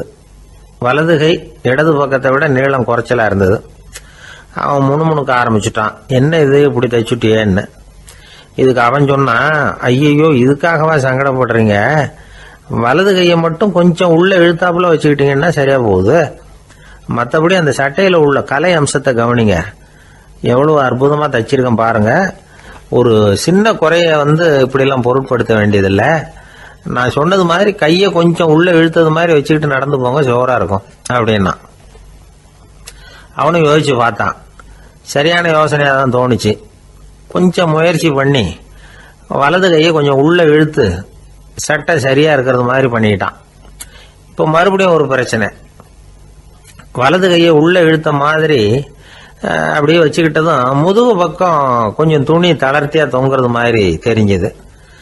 என்ன இது முதுகு பக்கம் துணி குவிஞ்சுட்டுதே தொங்குதே அப்படின்னா மறுபடியும், அடடா இதுக்காகவா கவலைப்படுறீங்க, உடம்ப அதுக்கு தகுந்த மாதிரி கொஞ்சம் வளைச்சிக்கிட்டா சரியா போடுது. இதுக்காக அந்த அழகான தையலை பிரித்து அதில் உள்ள கலை அம்சத்தை கெடுக்கிறதுக்கு என் மனசு இடம் தரல. எவ்வளவுக்கு தளர்த்தியா இருக்கோ அவ்வளவுக்கு கொஞ்சம் உடம்ப வளைச்சி அப்படி குனிஞ்சது மாதிரி போங்க போதும் அப்படின்னா. அதுவும் நல்ல யோசனையாக தான் பட்டுது இவனுக்கு. சரின்னு சொல்லிவிட்டு புறப்பட்டான். தெருவில் இறங்கினான். கையை கொஞ்சம் உள்ள இழுத்தான். உடம்ப கொஞ்சம் முன்னால் வளைச்சான். சட்டைக்கு தகுந்த மாதிரி உடம்ப பண்ணிக்கிட்டான். மெதுவாக நடந்து போகிறான். இப்போ எதிரில் இன்னொருத்தன் வரான். இவனை பார்க்குறான். இவன் போட்டிருக்கிற சட்டையை பார்க்குறான். ஆஹா அற்புதம்ங்கிறான்.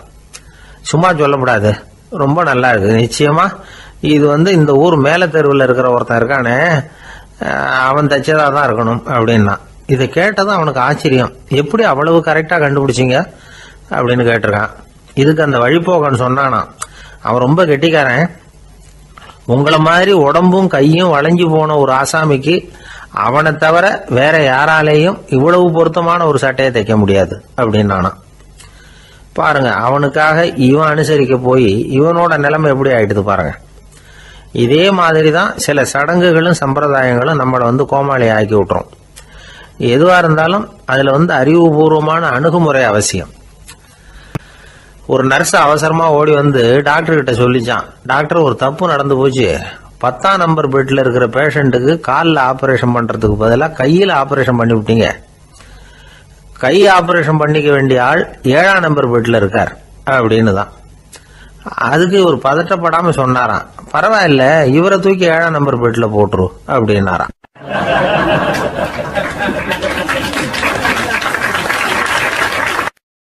ஒரு ஊர்ல ஒருத்தர் இருந்தார், ரொம்ப நல்லவர். யாருக்காவது ஏதாவது கொடுத்துக்கிட்டே இருப்பார், கொடையாளி. தினமும் யாராவது ஒருத்தருக்கு ஏதாவது கொடுக்கலன்னா அவருக்கு தூக்கம் வராது, அப்படி ஒரு பழக்கம். அது மட்டும் இல்லை, அவர் கொடுக்கறது அடுத்தவங்களுக்கு தெரியாது, அவ்வளவு ரகசியமா அதை கொடுப்பார். வலது கை கொடுக்கறது இடது கைக்கு தெரியக்கூடாதுன்னு சொல்லுவாங்கல்ல, அது மாதிரி அவர். ஒரு நாள் ராத்திரி அவர் ஏற்கனவே தயாராக கட்டி வச்சிருந்த பணம் முடிச்ச கையில் எடுத்துக்கிட்டு வீட்டை விட்டு வெளியில் வந்தார். தெருவில் இறங்கி நடந்தார். இன்னைக்கு யாருக்கு தர்மம் செய்யறது அப்படின்னு யோசனை பண்ணிட்டு இருட்டில் நடந்து வந்துகிட்டு இருக்கிறார். யாரோ ஒருத்தர் எதிரில் வர்றது மாதிரி தெரிஞ்சுது. உடனே அவர் கிட்ட போனார். தன்கிட்ட இருந்த பணம் முடிச்சு அவசரமாக அவர் கையில் திணிச்சுட்டு திரும்பி வந்துட்டார். அப்பாடா, ஒரு வழியா யாருக்கும் தெரியாம இன்னைக்கு தர்மம் பண்ணியாச்சு அப்படிங்கிற மகிழ்ச்சி, மன நிறைவு அவர் முகத்துல. நிம்மதியா தூங்கினார். அப்புறம் எழுந்திரிச்சார். மறுநாள் காலையில ஊரு பூரா ஒரே பேச்சு. என்ன பேச்சுன்னா, நேற்று ராத்திரி ஒரு திருடன் கையில யாரோ பணத்தை கொடுத்துட்டு போயிருக்கிறாங்க அப்படின்னு எல்லாரும் பேசிக்கிட்டு இருக்கிறாங்க. இதை கேள்விப்பட்டதும் அந்த பெரியவருக்கு ரொம்ப வருத்தமா போச்சு. அடடா, போயும் ஒரு திருடனுக்காக உதவி பண்ணியிருக்கிறோம், பிரயோஜனம் இல்லாமல் போட்டுதே அப்படின்னு நினைச்சார். சரி, இன்னைக்கும் யாருக்காவது உதவி பண்ணணும் அப்படின்னு முடிவு பண்ணினார். ராத்திரி நேரம் வந்தது. இவர் வழக்கம் போல தெருவில் இறங்கி நடந்தார். கையில் பணம் முடிச்சு. எதிரில் ஒரு பெண் உருவம் மங்கலா தெரிஞ்சது. இவர் உடனே அந்த பெண் கிட்ட பணத்தை கொடுத்துட்டு திருப்தியா திரும்பி வந்துட்டார். மறுநாள் காலையில ஊர் பூரா என்ன பேசிக்கிட்டாங்க தெரியுமா? நேற்று ராத்திரி நெறி தவறி நடக்கிற ஒரு பெண்ணின் கையில யாரோ பணத்தை வச்சுட்டு போயிருக்கிறாங்க அப்படின்னு எல்லாரும் பேசிக்கிறாங்க. அடடா, இன்னைக்கும் தவறுதலா நடந்து போச்சு அப்படின்னு ஒரு வருத்தப்பட்டார். இருக்கட்டும், இன்னைக்கும் ஏதாவது தர்மம் பண்ணுவோம் அப்படின்னு நினைச்சுக்கிட்டாரு. 3வது நாள் ராத்திரியும் புறப்பட்டார். இப்பவும் எதிரில் ஒருத்தர் வந்தார். இவர் பணத்தை கொடுத்தார், திரும்பி வந்துட்டார். மறுநாள் மக்கள் என்ன பேசிக்கிட்டாங்கன்னா, நேற்று ராத்திரி ஒரு செல்வந்தர் கையில யாரோ பணத்தை கொடுத்துட்டு போயிருக்கிறாங்க அப்படின்னு பேசிக்கிட்டாங்களாம். அவருக்கு ரொம்ப வருத்தமா போட்டுது. என்ன இது தினம் இப்படி ஆகிட்டு இருக்குதே அப்படின்னு நினைச்சுக்கிட்டே படுத்து தூங்கினார். அன்னைக்கு ராத்திரி ஒரு கனவு. அந்த கனவுல இறைவன் வந்து சொன்னாராம், இதை பாருப்பா, நீ கொடுத்த தர்மம் வீணா போயிடல. உன்கிட்ட பணம் வாங்கின அந்த திருடன் திருந்திட்டான், அந்த பொண்ணும் திருந்திட்டா, அந்த செல்வந்தனும் கொடையாளி ஆயிட்டான், எல்லாருக்கும் உதவி பண்ண ஆரம்பிச்சுட்டான் அப்படின்னு சொன்னாராம். இந்த கதையை சொன்னவர் யாருன்னா நபிகள் நாயகம். இதுல உள்ள கருத்து என்னன்னா, நல்ல மனசோட தர்மம் பண்ணுனா அது வீணா போறதில்லை. இன்னொரு கருத்து, தர்மம் வந்து தன்னை மட்டுமல்ல அடுத்தவங்களையும் தீமையிலிருந்து காப்பாற்றும். இதுதான் நாம புரிஞ்சுக்க வேண்டியது. இந்த காலத்திலயும் இது மாதிரி சில சம்பவங்கள் நடக்கிறது உண்டு. ஒரு பெரியவர் இருட்டில் நடந்து வந்துகிட்டு இருந்தாரு. எதிரில் வந்த ஒருத்தன் வலுக்கட்டாயமா ஒரு கையை பிடிச்சி ஒரு பண முடிப்பை கொடுத்து வச்சுக்க சொல்லிவிட்டு விலகி போயிட்டான். பெரியவருக்கு ஆச்சரியம், இந்த காலத்திலயும் இப்படி வலது கை கொடுக்கறது இடது கைக்கு தெரியக்கூடாதுன்னு நினைக்கிற கொடையாளிகள் உண்டு போல இருக்கு அப்படின்னு யோசனை பண்ணிக்கிட்டே நடந்தார். கொஞ்ச தூரம் போயிருப்பாரு. அதுக்குள்ள அதே ஆள் திரும்பி வந்தான். கொடுத்த பண முடிப்பை திருப்பி கொடுங்க அப்படின்னு கேட்டு வாங்கிட்டான். இவருக்கு ஒன்றும் புரியல. ஏன் இப்படி பண்றேன்னார். அது ஒன்றும் இல்லைங்க, கொஞ்ச நேரம் இதை உங்ககிட்ட கொடுத்து வச்சிருந்தேன், அவ்வளவுதான் அப்படின்னா. ஏன்னு கேட்டார். என்னை பின்னாடி போலீஸ் தேடிக்கிட்டு வந்துகிட்டு இருக்குது, அதுதான் அப்படி பண்ணேன், இப்போ போயிட்டுது, இனிமே ஒன்றும் பயம் இல்லை அப்படின்னு சொல்லிவிட்டு அவன் பாட்டுக்கு நடந்து போறான்.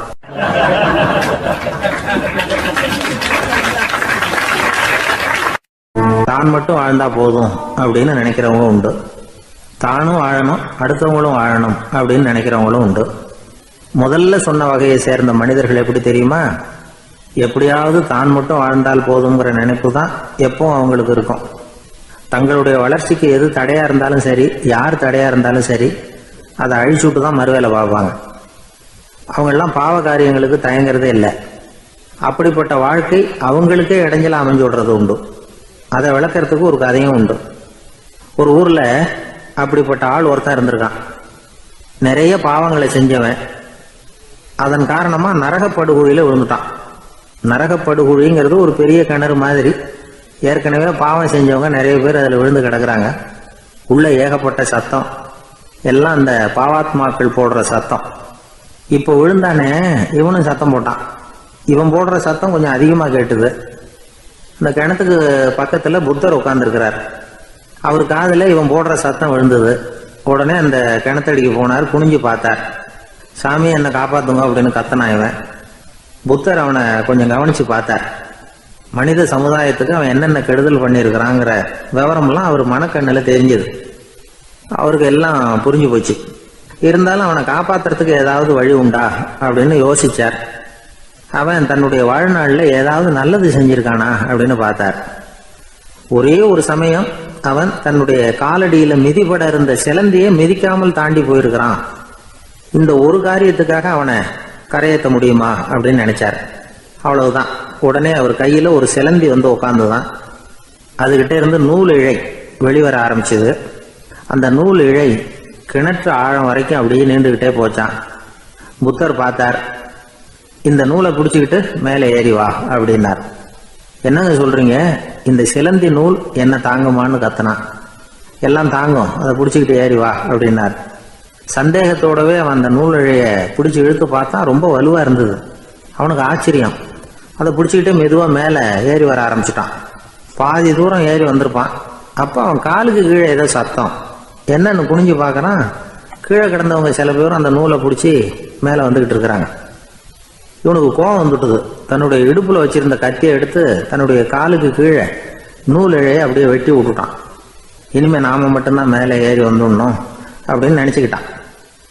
ஆனா நடந்தது என்ன தெரியுமா? மொத்த நூல் இழையும் அப்படியே அருந்து கீழே விழுந்துட்டுது. அவனும் பொத்துன்னு கீழே விழுந்துட்டான். மறுபடியும் கத்த ஆரம்பிச்சுட்டான். ஏற்கனவே அவன் செஞ்சிருந்த ஒரு சிறு கருணை அந்த நூல் இழைக்கு உறுதியை கொடுத்தது. இப்போ அவன் செஞ்ச பாவம் அந்த நூல் இழைய வலுவிழக்க செஞ்சுட்டுது. அடுத்தவங்களும் வாழணுங்கிற எண்ணம் அவனுக்கு இருந்திருந்தா இப்போ அவனும் கரையேறி வந்திருப்பான், மற்றவங்களும் சௌக்கியமா வந்து சேர்ந்திருப்பாங்க. அதனால நாமும் வாழணும், அடுத்தவங்களும் வாழணும் அப்படின்னு நினைக்கிறவன் வாழ்க்கையில சீக்கிரம் முன்னுக்கு வந்துடுவான். ஒருத்தன் ஒரு டாக்டர் கிட்ட போனான். மருந்து வாங்கினான். வாங்கி கொண்டாந்து பேசாம வச்சுட்டான், சாப்பிடல. அப்புறம் எதுக்காகப்பா போய் அவர்கிட்ட மருந்து வாங்கினேன் அப்படின்னு கேட்டாங்க. டாக்டர் வாழணும் இல்லையா, அதனாலதான் அப்படின்னா. அவர் கொடுத்த மருந்து நீ ஏன் சாப்பிடல அப்புறம் அப்படின்னு கேட்டாங்க. நான் வாழணும் இல்லையா, அதுக்காக தான் அப்படின்னா.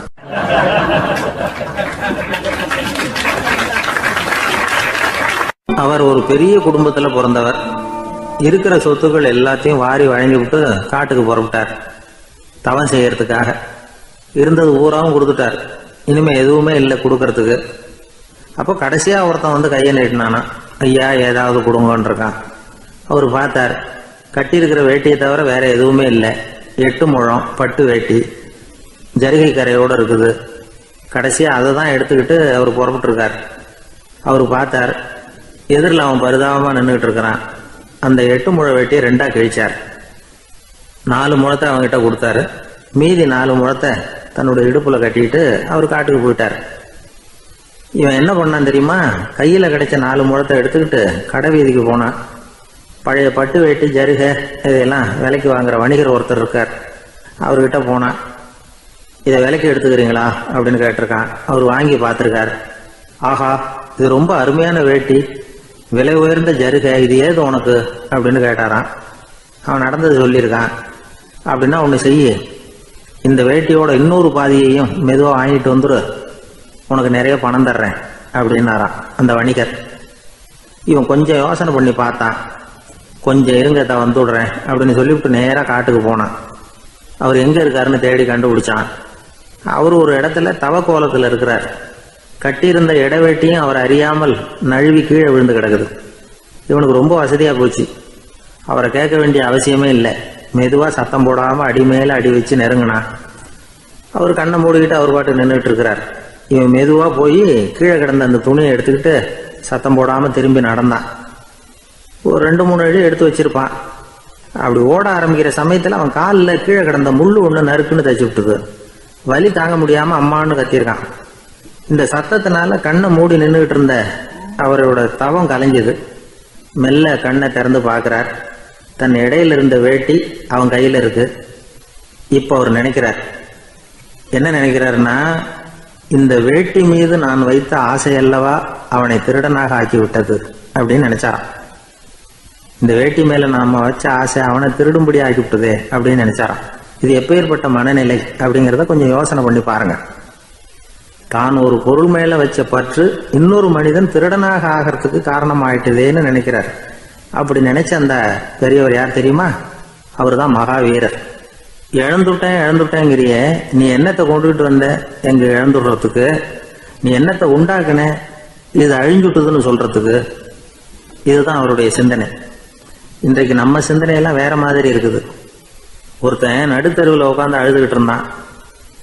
அந்த வழியா வந்தவர் ஒருத்தர், ஏன்பா அழறேன்னு கேட்டாராம்.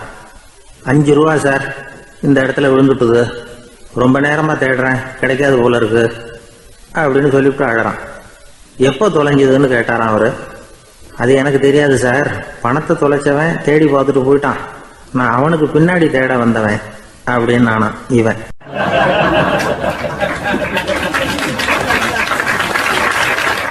ஒரு ஊர்ல ஒரு ஆள் இருந்தான். அவன் ஒரு நாள் கோயிலுக்கு போனான். கடவுள்கிட்ட வேண்டிக்கிட்டான், எனக்கு ஒரு 1,00,000 ரூபா நீ கொடுத்தா நான் உன் சன்னதியில் ஒரு தேங்காய் உடைக்கிறேன் அப்படின்னு வேண்டிக்கிட்டான். கடவுள் பார்த்தார். உடனே அவன் கண் முன்னாடி தோன்றினார். இந்தா நீ கேட்ட 1,00,000 ரூபாய் அப்படின்னு சொல்லி அவன் கையில் பணத்தை கொடுத்துட்டு மறைஞ்சிட்டார். இவனால் நம்பவே முடியல. இவ்வளவு சுலபமாக கிடைக்கும்னு தெரிஞ்சிருந்தா அனாவசியமாக ஒரு தேங்காய் உடைக்கிறேன்னு வேண்டியிருக்க வேண்டியது இல்லையே அப்படின்னு நினச்சான். இருந்தாலும் வேண்டுதலை நிறைவேற்ற வேண்டியது கடமை. அதுக்காக என்ன பண்ணால், பக்கத்தில் ஒரு கடைக்கு போனான். ஒரு தேங்காயை கையில் எடுத்தான். இது என்ன விலைன்னு கேட்டான். 5 ரூபான்னார் கடையில் இருந்தவர். அதிகமாக இருக்குதே விலைன்னா. அப்படின்னா ஒன்று செய்யுங்க, அடுத்த ஊருக்கு போங்க, அங்கே தென்னந்தோப்பு அதிகம், அதனால் அங்கே இதை விட குறைஞ்ச விலைக்கு கிடைக்கும் அப்படின்னார். சரின்னு அடுத்த ஊருக்கு கிளம்புனான். அங்கே போய் விசாரித்தான். ஒரு தேங்காய் 3 ரூபாய் விலைன்னாங்க. இதுவும் அதிகமாக தெரியுதேன்னா. அப்படின்னா ஒன்று செய்ய, அதோ அந்த ஆற்று ஓரமாக ஒரு தென்னை மரம் இருக்கு பார், அதில் நீயே ஏறி பறிச்சுக்கோ, ஒரு தேங்காய்க்கு 1 ரூபா கொடுத்தா போதும் அப்படின்னார் அந்த தோப்புக்கு சொந்தக்காரரு. இவனுக்கு மரம் ஏற தெரியாது, இருந்தாலும் ஆசை யாரை விட்டுது, விலை சல்லிசாக இருக்குதே. ஆற்று ஓரம் போனால் தட்டு தடுமாறி அந்த மரத்தில் ஏறினா அந்த தென்னை மரம் வளைஞ்சி ஆற்று பக்கம் போய் அப்புறம் நிமிர்ந்து இருந்தது. அதாவது மரத்தின் உச்சி சரியாக ஆற்றுக்கு நடுவில் இருந்தது. ஆற்றுல வெள்ளம் கரை புரண்டு ஓடிக்கிட்டு இருக்கு. இவன் கடவுள் கொடுத்த 1,00,000 ரூபாயை மடியில் வச்சு இறுக்கி கட்டிக்கிட்டான். உச்சிக்கு போய் காய் பறிக்கிற சமயத்தில் காற்றும் மழையும் பலமாக கலந்து அடிக்க ஆரம்பிச்சுட்டுது. கால் வழுக்கி விட்டுட்டுது. இவன் சடார்னு ஒரு தென்னை மட்டையை பிடிச்சிக்கிட்டு தொங்க ஆரம்பிச்சிட்டான். கீழே பயங்கரமான வெள்ளம், மடியில் 1,00,000 ரூபா பணம், என்ன செய்யறதுன்னு தவிக்கிறான். இந்த சமயம் கரையில் ஒரு யானை பாகன் யானையை குளிப்பாட்டிக்கிட்டு இருக்கிறான். அது அவன் கண்ணில் பட்டுது. ஐயா ஒரு உதவின்னு கத்துனான். அவன் என்ன செய்யணும்னு கேட்டான். உன் யானையை மெதுவாக இங்கே அழைச்சிட்டு வா, எனக்கு நேராக கீழே நிறுத்து, என் காலை பிடிச்சி மெதுவாக கீழே இறக்கி விட்டுரு, என் மடியில் இருக்கிற பணத்தில் உனக்கு 10,000 ரூபா தரேன் அப்படின்னா. அவன் பார்த்தான். காலை கையை பிடிச்சா கூட எவனும் இந்த காலத்தில் 10 ரூபாய்க்கு மேலே தரமாட்டேங்கிறான், இவன் காலை பிடிச்சா 10,000 தர்றேங்கிறான் அப்படின்னு யோசனை பண்ணான். உடனே யானையை கொண்டுட்டு போனான். அவனுக்கு நேராக கீழே நிறுத்தினான். அவன் காலை பிடிச்சான். அவ்வளவுதான். அந்த நேரம் பார்த்து யானை மெதுவாக நடந்து அப்பால் போட்டுது. இப்போ யானை பாகன் அவன் காலை கெட்டியாக பிடிச்சிக்கிட்டு தொங்குறான். பரிதாபமாக மேலே பார்க்குறான். அவன் மட்டையை பிடிச்சிக்கிட்டு தொங்குறான். இப்போ யானை பாகன் சொல்கிறான், தம்பி மட்டையை விட்டுறாத, கெட்டியாக பிடிச்சிக்கோ, நான் உனக்கு 10,000 ரூபா தரேன், இதோ மடியில் தான் வச்சுருக்கேன்னா. மேலே தொங்குறவனுக்கு இந்த நிலைமையிலேயும் ஒரு சந்தோஷம், மேற்கொண்டு ஒரு 10,000 ரூபா நமக்கு கிடைக்கும் போல இருக்கே அப்படின்னு. இந்த சமயத்தில் ஒருத்தன் ஒட்டகத்தை ஓட்டிகிட்டு வந்தான் அந்த பக்கமாக குளிப்பாட்டுறதுக்கு. யானை பாகம் பார்த்துட்டான். ஐயா ஒட்டகக்காரரே, அதை இங்கே கொண்டுட்டு வா, எங்கள் காலை பிடிச்சி பத்திரமா இறக்கி விடு, நாங்கள் பணம் கொடுக்குறோம்னா. அவனும் பணத்துக்கு ஆசைப்பட்டு வந்தான். அவன் காலை பிடிக்கிற சமயம் ஒட்டகமும் நழுவி போட்டுது. இப்போ 3 பேருமே வரிசையாக தொங்குறாங்க. ஒட்டகக்காரன் கத்துறான், தம்பி மட்டையை விட்டுறாத, கெட்டியாக பிடிச்சிக்கோ, நான் என் மடியில் இருக்கிற 5,000 உனக்கு தந்துடுறேன்னா. மேலே தொங்குறவனுக்கு இன்னமும் சந்தோஷம், இவனும் பணம் தர்றேங்கிறான், அப்படின்னா இன்றைக்கி நமக்கு மொத்த பண வரவு எவ்வளவு அப்படின்னு ஒவ்வொன்றா கூட்டி பார்க்க ஆரம்பித்தான். மனக்கணக்கு சரியாக வரல. அதனால் அப்படியே விரலை விட்டு எண்ண ஆரம்பித்தான். அவ்வளவுதான், மட்டையை விட்டுட்டு கை நழுவி வந்துட்டுது. 3 பேரும் பொத்துன்னு ஆற்றுல விழுந்தாங்க. படாத பாடுபட்டு தட்டு தடுமாறி கரைக்கு வந்து சேர்ந்தாங்க. 3 பேர் மடியில் இருந்த பணமும் ஆத்தோட போட்டுது. பேராசை பெருநஷ்டம் அப்படின்னு ஒரு பழமொழி இருக்குல்ல, அதை விளக்கறதுக்காக சொல்லப்பட்ட கதை இது. இந்த காலத்தில் ஒருத்தர் ஒரு நீச்சல் குளத்தில் நீச்சல் அடிச்சுக்கிட்டு இருக்கிறார். காவலுக்கு இருந்தவர் அதை கவனிச்சுட்டார். கரையிலேருந்து சத்தம் போட்டாராம், இதோ பாருங்க, இங்கே ராத்திரி 8 மணிக்கு மேலே நீச்சல் அடிக்கிறது சட்டப்படி குற்றம், அதுக்கு அனுமதி கிடையாது, தெரியாதா உங்களுக்கு அப்படின்னாராம். இதுக்கு அவர், ஐயையோ நான் நீச்சல் அடிக்க வந்தவன் இல்லைங்க, சும்மா சுற்றி பார்க்க வந்தவன், தடுமாறி குளத்தில் விழுந்துட்டேன், நீச்சல் தெரியாது, அதனால் தத்தளிச்சுக்கிட்டு இருக்கிறேன் அப்படின்னு கத்துனாராம். கரையில் இருந்தவர் பார்த்தார், ஓ அப்படின்னா சரி, அதுக்கு ஒன்றும் தடை இல்லை அப்படின்னு சொல்லிவிட்டு அவர் பாட்டு நடந்து போயிட்டாராம்.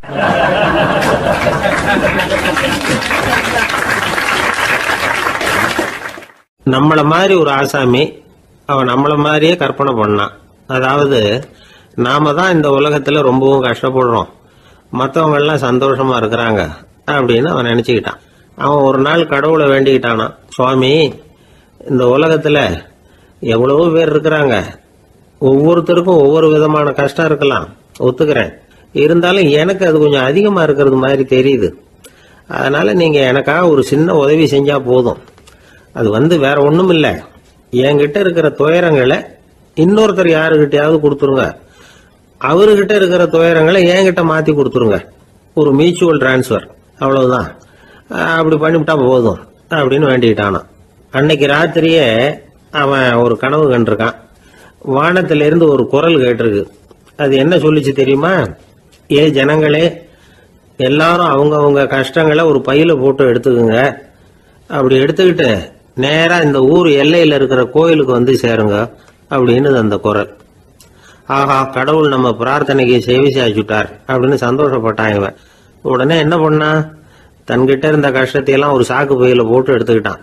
வீட்டை விட்டு வெளியில வந்தான். தெருவில் இறங்கி நடக்கிறான். அங்க பார்த்தா ஏகப்பட்ட பேர் ஆளுக்கு ஒரு பைய தூக்கிக்கிட்டு கோயிலுக்கு போயிட்டு இருக்கிறாங்க. சில பேர் மூட்டையா கட்டி தலையில சுமந்துக்கிட்டு போயிட்டு இருக்கிறாங்க. இவன் பார்த்தான். இவனுக்கு ரொம்ப ஆச்சரியமா இருந்தது. ஏன்னா எல்லாரும் வச்சிருக்கிற பைய இவன் பைய விட பெருசா இருந்தது. இவன் பை தான் இருக்கிறதுலயே கொஞ்சம் சின்னதா தெரிஞ்சது. இப்ப அவன் மறுபடியும் சாமியை வேண்டிக்கிட்டான், கடவுளே, இப்ப உள்ள சூழ்நிலையை கவனிச்சா என்கிட்ட இருக்கிற பைய பரவாயில்லன்னு தோணுது, அதனால வேற பை எதையும் மாத்த வேணாம், இதுவே பரவாயில்ல, இந்த பையோட திரும்பி வீட்டுக்கு போனா போதும்னு நினைக்கிறேன் அப்படின்னு ஏதோ நினைக்க ஆரம்பிச்சுட்டான். எல்லாரும் கோயிலுக்கு போய் சேர்ந்தாங்க. கோயில்ல அந்த குரல் மறுபடியும் கேட்டுது. எல்லாரும் அவங்கவுங்க பைகளை சோகத்துல தொங்க விடுங்க, திடீர்னு விளக்குகள் அணையும், மணி அடிக்கப்படும், அதுதான் அடையாளம். அந்த சமயத்துல இருட்டுல உங்களுக்கு வேண்டிய பைய நீங்க மாத்தி எடுத்துக்கலாம், தேர்ந்தெடுத்துக்கலாம். வெளிச்சம் இருக்கிறப்பவே உங்களுக்கு பிடிச்ச பைக்கு பக்கமா பார்த்து நீங்க நின்னுக்கலாம் அப்படின்னு சொல்லி விவரம் சொல்லிச்சான் அந்த குரல். அப்படி சொன்னதுக்கு அப்புறம் திடீர்னு விளக்கு அணைஞ்சுது, மணி அடிச்சுது. கொஞ்ச நேரம் கழிச்சு மறுபடியும் விளக்குகள்லாம் எரிஞ்சுது. இப்போ பார்த்தா எல்லாரும் அவங்கவுங்க பையையே கெட்டியா பிடிச்சிட்டு நிக்கிறாங்க. இவனும் அப்படியே நிக்கிறான். இவன் மெதுவா பக்கத்துல நிக்கிறவன்கிட்ட கேட்டானா, ஏன் நீங்க பைய கையிலேயே வச்சிருக்கிறீங்க, செவுத்துல மாட்டலையா அப்படின்னு கேட்டிருக்கான். இல்லப்பா, நீ ஏன் கையிலேயே வச்சிருக்கிறியோ அதே காரணத்துக்காக தான் நாங்களும் வச்சிருக்கிறோம். நம்ம கவலைகளை பத்தி நமக்கு ஓரளவுக்காவது தெரியும், ஆனா மற்றவங்க கவலைகள் நமக்கு பரிச்சயம் இல்லாதவை, பழக்கம் இல்லாதது. அதனால நமக்கு தெரிஞ்ச கவலைகளை சமாளிக்கிறது சுலபம். தெரியாததை சமாளிக்கணும்னா மறுபடியும் ஆரம்பத்திலிருந்து ஆரம்பிக்கணும். அதனால பழைய நண்பர்களோட வாழறது தான் மேல் அப்படின்னு ஆனான். அதுக்கப்புறம் அவன் தன்னோட பைய போதும்னு வீட்டுக்கு திரும்பி வந்துட்டானான். இது ஒரு பெரியவர் சொல்லி இருக்கிற கதை. அதனால நம்ம கிட்ட இருக்கிற கஷ்டங்கள் தான் பெருசு, அதை இன்னொருத்தங்கிட்ட கொடுத்துட்டு மாத்திக்கலாம் அப்படின்னு நினைக்கிறது தப்பு. இதே மாதிரி இன்னொரு சம்பவம். ஒரு ஊர்ல ஒரு நாள் ராத்திரி ஆகாயத்திலிருந்து கடவுள் குரல் கேக்குது. இந்த ஊர்ல இருக்கிற ஜனங்கள்லாம் கொஞ்சம் கவனிங்க, உங்களுக்கு ஒரு செய்தி. அதாவது இங்க இருக்கிற ஜனங்கள்லயே கொஞ்சம் கூட கவலையே இல்லாத ஆள் யாருன்னு எனக்கு தெரியணும். அதனால எல்லாரும் அவங்க கவலைகளை ஒரு பையில போட்டு எடுத்துக்கிட்டு கோயிலுக்கு வாங்க அப்படின்னாரு கடவுள். உடனே வரிசையா எல்லாரும் வர ஆரம்பிச்சாங்க. எல்லார் கையிலயும் பை இருந்தது, சின்னதும் பெருசுமா. கவலையே இல்லாத ஆள் யாருன்னு தேடினார் கடவுள். ஒரே ஒரு ஆள் மட்டும் கையில எதுவும் இல்லாம வெறும் கையை வீசிக்கிட்டு ரொம்ப ஜாலியா நடந்து வந்துகிட்டு இருந்தான். கடவுள் அவங்ககிட்ட போனார்.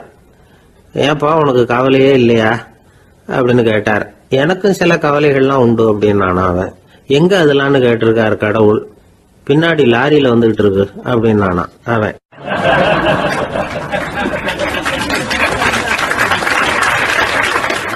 அசோக மன்னர் வந்துகிட்டு இருக்கார். அவருடைய ஆலோசகர்கள் எல்லாம் பக்கத்துல வந்துகிட்டு இருக்கிறாங்க. அந்த சமயத்துல எதிரில் ஒரு புத்த பிக்ஷு வர்றார். அசோகர் பார்க்கிறார். ஓடி போய் அவர் காலில் விழுந்து வணங்குறார். அசோக மன்னரின் தலை அந்த புத்த துறவியின் பாதத்துல பட்டுக்கிட்டு இருக்கு. பக்கத்துல நின்றுகிட்டு இருந்த அமைச்சருக்கு இது ரொம்ப சங்கடமா போச்சு. ரொம்ப வருத்தப்பட்டார்.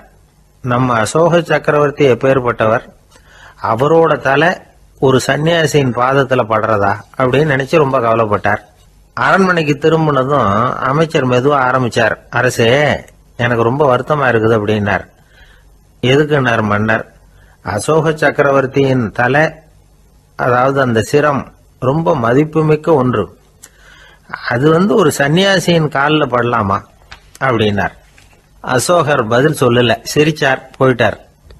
அதுக்கப்புறம் ஒரு சரியான சந்தர்ப்பத்துக்காக காத்துக்கிட்டு இருந்தார். ஒரு நாள் அமைச்சரை கூப்பிட்டார்.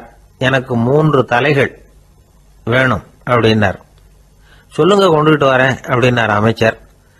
அசோகர் சொன்னார், முதல்ல எனக்கு தேவையானது ஒரு ஆட்டின் தலை, 2வது ஒரு புலியின் தலை, 3வது ஒரு மனிதனின் தலை.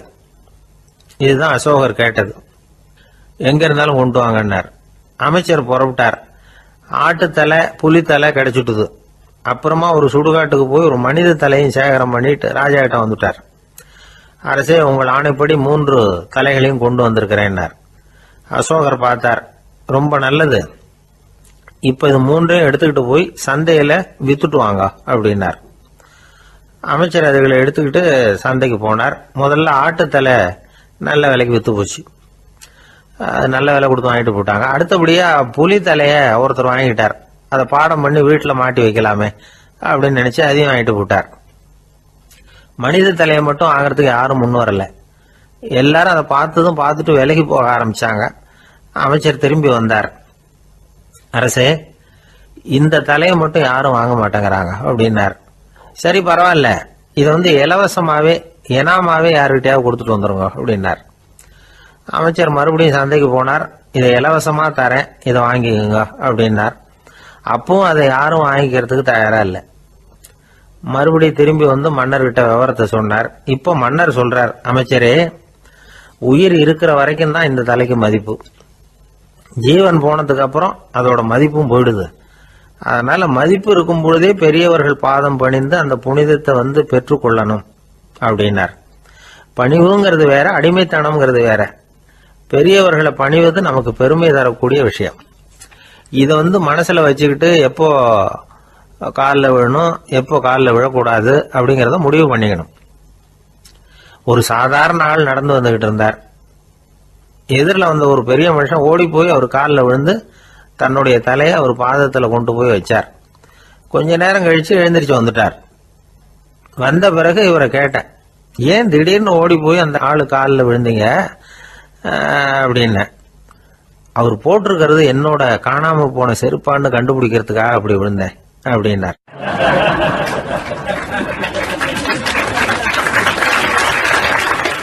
ஒரு காட்டுல ஒரு நரி இருந்தது. ஒரு நாள் காலை நேரம் அது தன்னுடைய இருப்பிடத்திலிருந்து வெளியில வந்தது. கொஞ்ச தூரம் நடந்து வந்தது. அப்பதான் அது தன்னோட நிழலை கவனிச்சு பார்த்தா அது ரொம்ப நீளமா பெருசா இருக்குது. காலை நேரத்துல நிழல் அப்படித்தானே இருக்கும். ஆனா அந்த நரிக்கு அந்த விஷயம் தெரியல. தன்னுடைய நீண்ட பெரிய நிழலை பார்த்து ஆச்சரியப்பட்டது. ஆஹா, நாம இவ்வளவு பெருசாவா இருக்கிறோம் அப்படின்னா என்னுடைய காலை சாப்பாட்டுக்கு ஒரு யானை இல்லைன்னா ஒரு ஒட்டகம் கிடைச்சாதான் சரியா இருக்கும் போல இருக்கு அப்படின்னு முடிவு பண்ணிக்கிட்டது. உடனே ஒரு யானை அல்லது ஒட்டகத்தை தேடி அலைஞ்சது, எங்க கிடைக்கும்னு. கிடைக்கவே இல்லை. மத்தியானம் 12 மணி ஆயிட்டுது. பசியோட அலையுது. இப்ப தன்னோட நிழலை பார்த்தது. அது மத்தியான நிழல் எப்படி இருக்கும், அது ரொம்பவும் குறுகி போய் தெரிஞ்சுது. உடனே அந்த நரி என்ன நினைச்சுக்கிட்டு தான் தெரியுமா, காலை ஆகாரம் சாப்பிடாததுனால நம்ம உடம்பு இப்படி அழிச்சு போட்டுதே அப்படின்னு நினைச்சுக்கிட்டு தான். கொஞ்ச நேரம் கழிச்சு மறுபடியும் தன்னுடைய நிழலை பார்க்குது. அது இன்னமும் குறுகி போய் காலடியிலேயே வந்துட்டுது. அதுக்கு பயமா போயிடுது. ஐயோ இன்னும் கொஞ்ச நேரத்தில் நாம் இறந்துருவோம் போல இருக்க, இப்போ என்ன செய்யறது? இந்த சமயத்தில் ஒரு எறும்பு கிடைச்சா கூட போதும், அதை நம்ம காலை ஆகாரமாக நினச்சி சாப்பிட்டுள்ளாமே அப்படின்னு நினச்சிதான். நம்முடைய நிழல் கூட நம்மளை மாதிரியே தான் அடிக்கடி மாறிக்கிட்டே தான் இருக்குது. அது எப்பவும் ஒரே மாதிரி இருக்கிறது இல்லை. மனிதனுக்கு ஏற்படுகிற தன்முனைப்பு இருக்கு பாருங்க, ஈகோ, அது கூட ஒரு நிழல் மாதிரி தானா. அப்படி நினைக்க ஆரம்பிச்சுட்டா அதனால ஏதும் பிரச்சனை வராதான். தன்முனைப்பை நிழல் போலவே ஏற்றுக்கொள்ளுங்கள் அப்படிங்கிறது பெரியவங்க கருத்து. ஒரு காரியத்தை வெற்றிகரமாக நல்ல விதமாக செஞ்சு முடிக்கிறோம்னு வச்சுக்கோங்க, அந்த சமயத்தில் ஒரு வித நுட்பமான தற்பெருமை நமக்குள்ள உண்டாகுது. இது இயற்கையானது, அதனால இது மேலே பற்று வைக்கக்கூடாது. அப்படி வைக்க ஆரம்பிச்சுட்டா அந்த தற்பெருமை ஒரு நிரந்தர விருந்தாளியாக நம்மகிட்ட தங்கிக்கும். நம்ம நிழல் எப்படின்னு பாருங்க, நாம் நடக்கும் பொழுது நம்ம பின்னாடியே வரும். தன்முனைப்பையும் அப்படியே நினச்சிக்கோங்க. நிழல் யாருக்கும் எந்த பிரச்சனையையும் உண்டாக்குறது இல்லை. ஆனால் அந்த நிழலை கண்டே நாம் பயப்பட ஆரம்பிச்சுட்டா நாம் எதுலேயும் வெற்றி காண முடியாது. நிழலோட சண்டை போடக்கூடாது. அது மாதிரி தன்முனைப்போடவும் நாம் சண்டை போட வேண்டியதில்லை. இல்லாத ஒன்றோடு சண்டை போடுறது எப்படின்னா, அது இருட்டோட சண்டை போடுறது மாதிரி. நாம் நிழல் கிடையாது, நம்ம கிட்ட இருக்கிற தன்முனைப்பு ஒரு நிழல். நம்ம நிழலையும் நமக்கு சமமாக பார்க்குறோம் பாருங்க, அங்கே தான் சிக்கலே ஆரம்பம். இப்போ நாம் நடந்து போய்கிட்டு இருக்கிறோம், நம்ம நிழல் தரையில் விழுது. யாரோ ஒருத்தர் நம்ம நிழல் மேலே காலை வச்சு நடந்து போகிறார். உடனே அவர்கிட்ட சண்டைக்கா போகிறோம், ஏண்டா என் நிழலை மிதிச்ச அப்படின்னு. நமக்கு தெரியும் அது நிழல் தாங்கிறது. அவர் உங்கள் மேலே நடக்கலை, உங்களுடைய நிழல் மேலே தான் நடக்கிறார். அது மாதிரி உங்கள் தன்முனைப்பின் மேலே யாராவது நடந்தா உங்களை அவமானப்படுத்துறதா நினைக்கிறீங்க. காரணம், நாமளும் நம்ம தன்முனைப்பும் ஒன்றுங்கிற நினைப்பு தான் காரணம், மற்றபடி வேற ஒன்றும் கிடையாது. நம்ம நிழல் மேலே நடக்கிறவர் நம்மளை காயப்படுத்துறதில்லை. தன்முனைப்பை வேண்டாத ஒன்றாவும் பார்க்க வேண்டியதில்லை. அது இயற்கை. நிழலை உங்கள் முன்னாடி வைக்க வேணாம், அது உங்கள் பின்னாடியே இருக்கட்டும். நிழலின் நிழலாகி விடாதீர்கள், நீங்கள் நீங்களாகவே இருங்கள்.